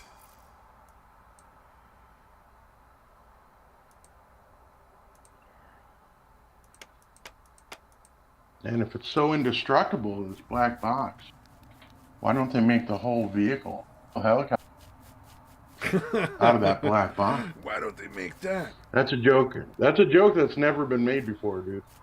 If he's called Donkey Kong, why is he a monkey and not a donkey? It's a fucking conspiracy, man. Although, to be fair, that's actually a pretty decent question.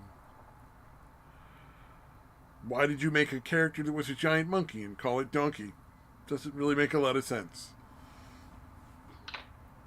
Yeah, it is probably a translation thing. Nintendo out of Japan.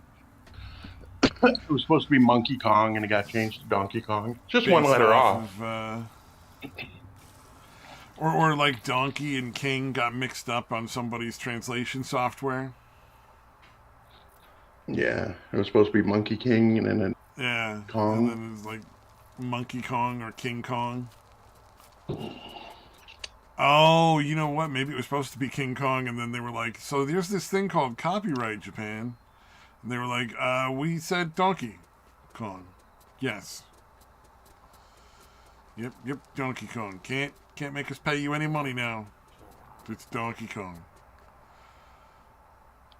No issues whatsoever with the copyright. Well, and isn't that what matters at the end of the day? I think it is.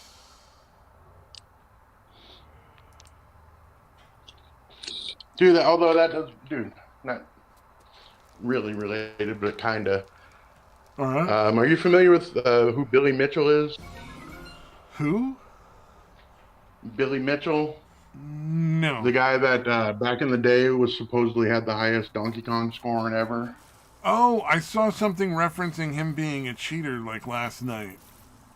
Yeah, basically, it turned out that he cheated to get a score or whatever. But like anytime anybody brings it up, he like sues them. Really? Like, even Like though he's he fucking did constantly cheat? suing anybody. Yeah, it's bizarre, dude. Like it's pretty much established factually that he fucking cheated, but like he'll still fucking try to sue people Yeah. for slandering him or whatever. But I mean, like, it has to be He fucking, false. You can't sue somebody for telling the truth about you.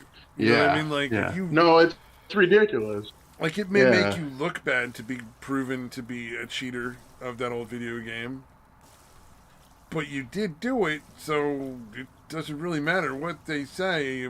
They said you did it. You can't really go after them for that. That doesn't make any yeah. It's sense. not slanderous if it's the fucking truth. Yeah. Wait, is Audio Slave a big band?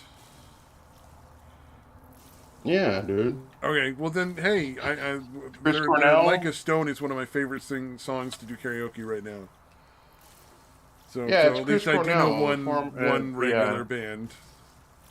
You know, other than yeah. Primus, It's apparently. basically it's mainly yeah, Chris Cornell of Soundgarden. Are you familiar Yeah, with Soundgarden? Black Hole Sun, and Okay, then it's a Chris couple other Cornell, the songs. lead singer from Soundgarden, is the lead singer of Audio Slave. Tom Morello from Rage Against the Machine is the guitarist, Okay, or Rage Against the was. Machine, I know. Yeah, yeah. Tom Morello and Chris Cornell from God damn it, Soundgarden. We're the two main guys. Yeah, Chris Cornell's got that really rich, deep voice with that little smoky No, not anymore. aftertaste of it, you know? Not anymore. He doesn't. Well, he's dead now. Yeah, that's true. But that's such a fun song to do karaoke on. Like, I love singing that in karaoke. Yeah. No, I love fucking Chris Cornell, dude. Yeah. Yeah, Soundgarden, fucking Audio Slave, his fucking solo work. Yeah, I'm well familiar with all of it. One of my all-time faves. Black Hole Sun is good Sucks that too, he's but it dead. just gets really repetitive towards the end, and it's like, all right, this is the 30th time I've said Black Hole Sun very intensely. I don't know how many more I can do. Like, blow up the outside world gets a little redundant at the end there. Yeah. Great song though. Fucking love it. Oh yeah. No, I'd love to listen to this song, but I think you have to be the one that wrote it to really do it justice. Yeah, yeah. It's anybody trying to sing a fucking Cornell song. It's like women trying to sing a Whitney Houston. You know what I mean? Like, it's probably not going to come out well. You do hear people on that level. Yeah, In VR yeah, chat, but not many people. Every once in a while, yeah. Right. Well, I mean, consider on average, you know, there's probably a few hundred people doing the karaoke thing there on any given night. And you might hear that person, somebody who sings on that level, you might hear once in a month, twice in a month, unless you know them. Right, right. Like, one of the people I'm friends with has a friend who has one of those, like, incredible voices. This girl just sings like a fucking movie star. Yeah. Although, dude, I'll tell you, I'm fucking surprised, dude. Like, when I go into my shitty little town, when I would go to the fucking bars and hear people sing, and I'm like, dude, that's actually really fucking good. Yeah. So yeah, it's well, there's a lot of people who are just genuinely good singers too. Yeah, yeah, yeah, and just didn't have any desire to like do it for a living. Yeah. I've also heard, like, I remember being in. We had gone to somewhere in Northern California. My ex had family that lived Actually, I think it's Hollister. They lived in Hollister. But like we went to a bar there, and there was some old guy singing that fucking sucked. And I was so used to like people in my town being really fucking singing, and I was like, what the fuck is this? Is this what karaoke normally sounds? It's like the people in my shitty little town seem to be good at this. They don't seem to understand how songs work. Yeah, they can actually sing. I mean, I can't, but yeah, this fucking wetback is really nailing this song.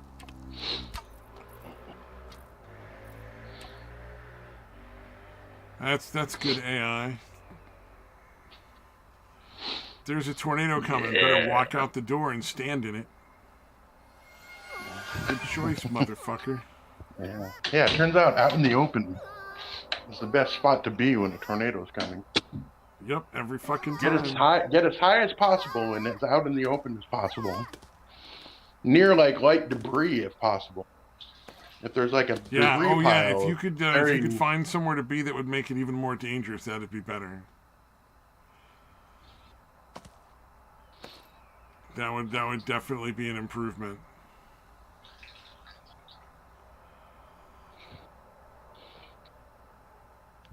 Oh, this is going to be interesting.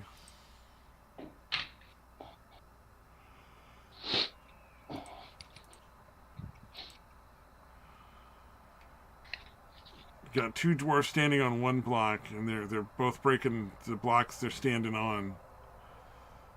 Which one goes first?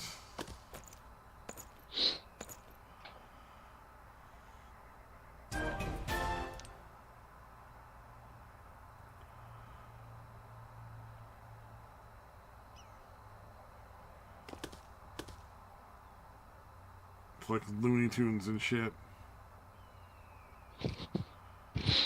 All right. There's a pyramid that blocks you from doing stuff. Yeah. So, the one that you have to chop down the blocks of or whatever? I don't know if I have to do it or if that'll work, but my theory is if there's no pyramid, maybe the field goes away. But it might be that I have to open this giant gate that spawns a monster, but I haven't found the other 2 runes to open the gate. There's like 6 runes you have to find on the map while you're digging out and mining and stuff in little rooms underground, and you have to like fight monsters and get the runes. And put them in the gate in the right places, and it opens the gate. Ooh, it's like Indiana Jones or something. Yeah, that reminds me. Do you remember that Chambers of My Heart chick? Like she had like a YouTube channel. Chambers of My Heart. No. All right. Well, anyways, she could not pronounce the word specifically. Like she could not pronounce the S in it. Yeah, so she would always say pacifically. Like an oceanic reference? All right. Yeah. So, but she insisted on using it a lot. Oh, so not only could she not say the word, she wouldn't stop using the word, which is probably somewhat obnoxious as well. Yeah. Like there's no way she wasn't aware of the fact that she could not pronounce that word correctly.